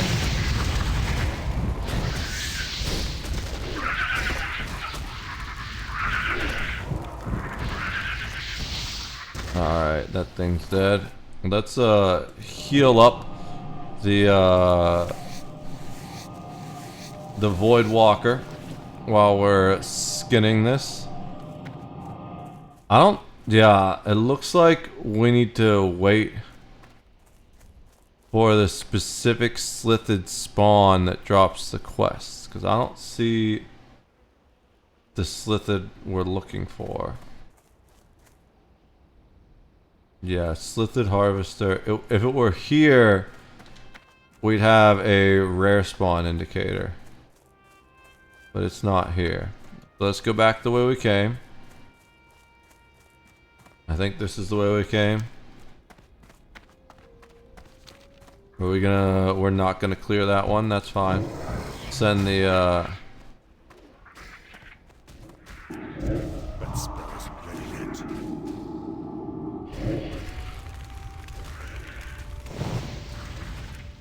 send the Void Walker to do his job. Take out those swarms before they kill him. Boom. Alright. I've accomplished nothing. Well, I turned in one quest. But other than that, I've just walked around and gathered leather so far.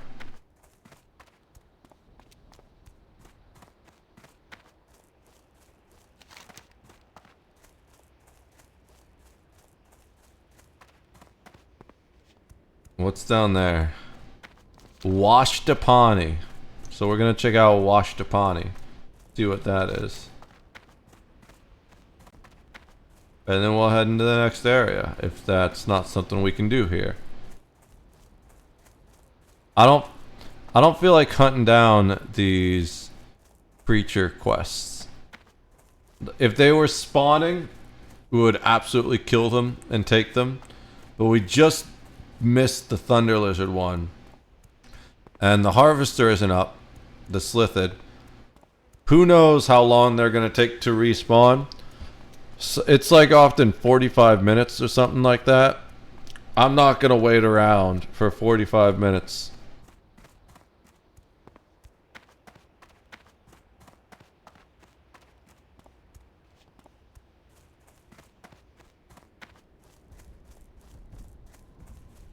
Alright. There's another rare spawn up this way. Thunderstomp. He doesn't have a quest though. And unless he's wandering, he's not currently active because he probably would have triggered already. But it does look like there's a bunch of rare spawns down in this corner.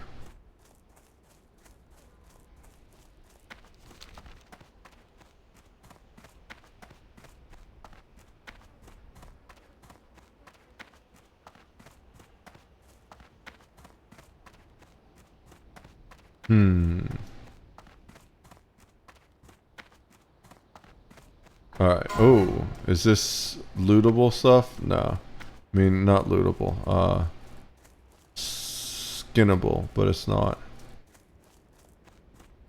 Washtapani. This looks like another thing. Yep. It's another one of these specials. Probably that same priest that killed the other thing before we got there. This priest is just cucking us for their entire existence. Let's go to the next zone. Or they have a whole group. Actually, we shouldn't go... Well, we've got a quest to turn in here. Ooh. Where are you?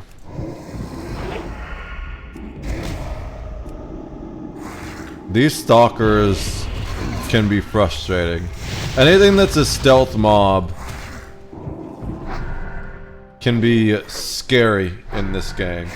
Not by themselves, generally, but it's when you're fighting something else and the stealth mob just appears out of nowhere and you're like, oh wait man, wait, don't kill me. That you're just screwed because you don't expect that to happen, and then you pull something, and then right as you pull it, you get the stealth mob on it, and you're like, "Oh man, that's I can do both, right? I can do. Oh no, this hurts."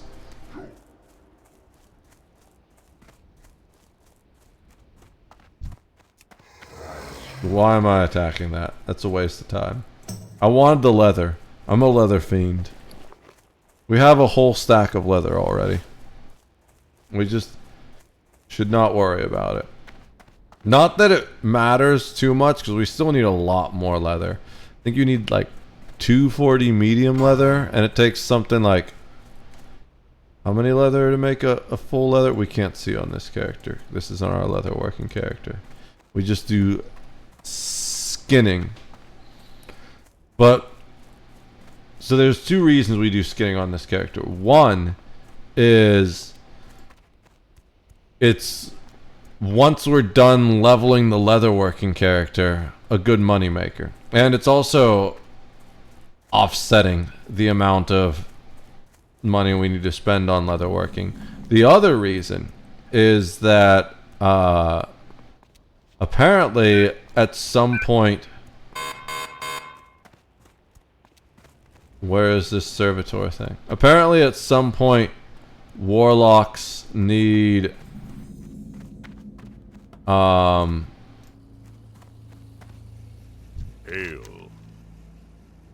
Go in peace. Farewell.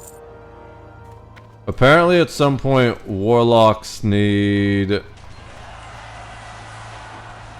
dragon scales, and you get those through skinning, is what I read online at least. Alright. So we're going to ride the wave. No, I'm kidding. We're gonna ride the Wind Rider again. Loktar. Back down here.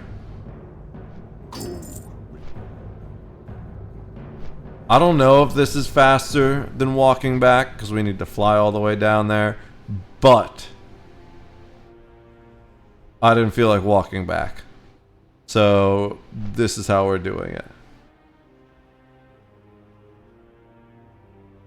I probably should have banked some stuff. No, there's nothing really bankable. It's all to be sold or to mail. And we can do that here. Oh, we can't bank there anyways. Bank is ratchet.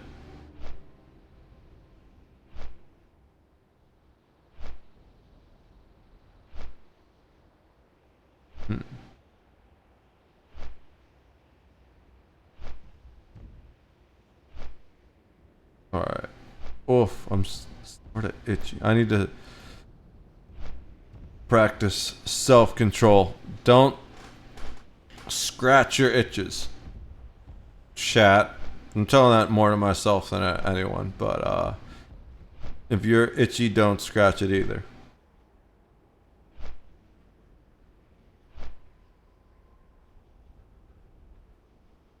Dude's taking me on the scenic route. I forgot about this part where it goes so wide along the mountain. Alright. So now we need not the Ashenville, but we need the I've been expecting. this one. We shall meet again. Walk with the Earth Mother. Anything else I need here? Doesn't look like it. So let's go into the next section. Would the Wind Rider take me there? I forget if there was a Wind Rider there. There it is. I love that noise. Greetings. I may or may not walk into the... There it is, okay. Oh, it's Thunderbluff directly. That's even better, because we have a quest to turn in Thunderbluff, and we can pick up all the Thunderbluff quests and then go into the surrounding area. We have a... I forget what I was going to say.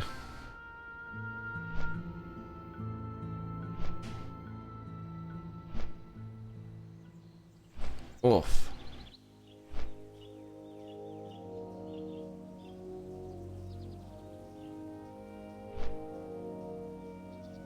Hmm.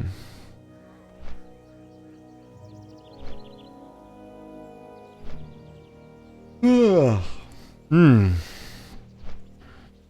I'm not tired. You're tired.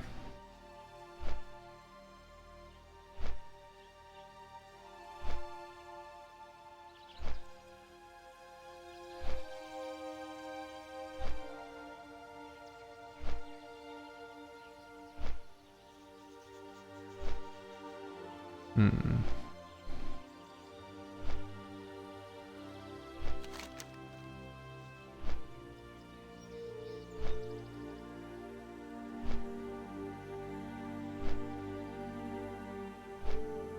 Northeastern Barrens.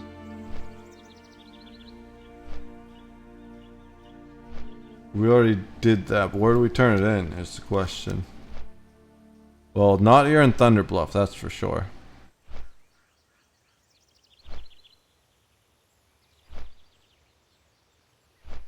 Thunderbluff is really annoying because it's one of the only big towns you can fall off of and die. See how high it is? And there are other areas that are even higher. Like over here. Alright.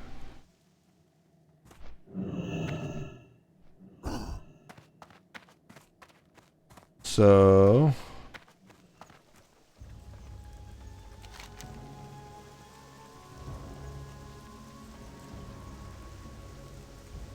Wait, weren't we supposed to come here to talk to Mayhu for whoever? Oh yeah, there it is. It's down there. Alright, cool. So now that we're here,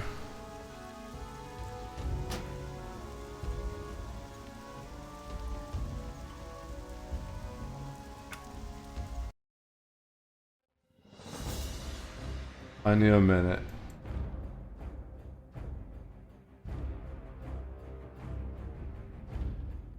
Alright. Oof.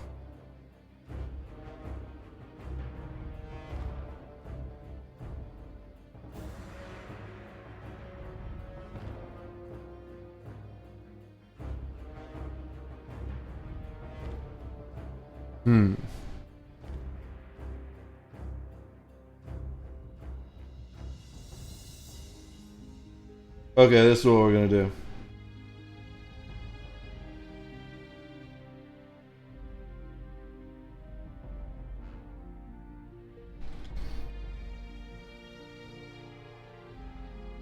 I am absolutely starting to fade, and I don't want to get myself in trouble and get my character killed. So we're gonna call it a night, guys. I can't even type my commands. Guys, if you're new here, don't forget to drop a follow. If you want to see announcements whenever I go live or just join the community, there's the Discord. We have our raid link, our raid post message thing for subs, and there's the non-sub. I would appreciate it if you guys would stick around just for a moment while we raid out. My name is the Steel Drifter, and it's been a pleasure chilling with all of you tonight. Let's go show some love to the Astara, and I will be live again tomorrow. Peace.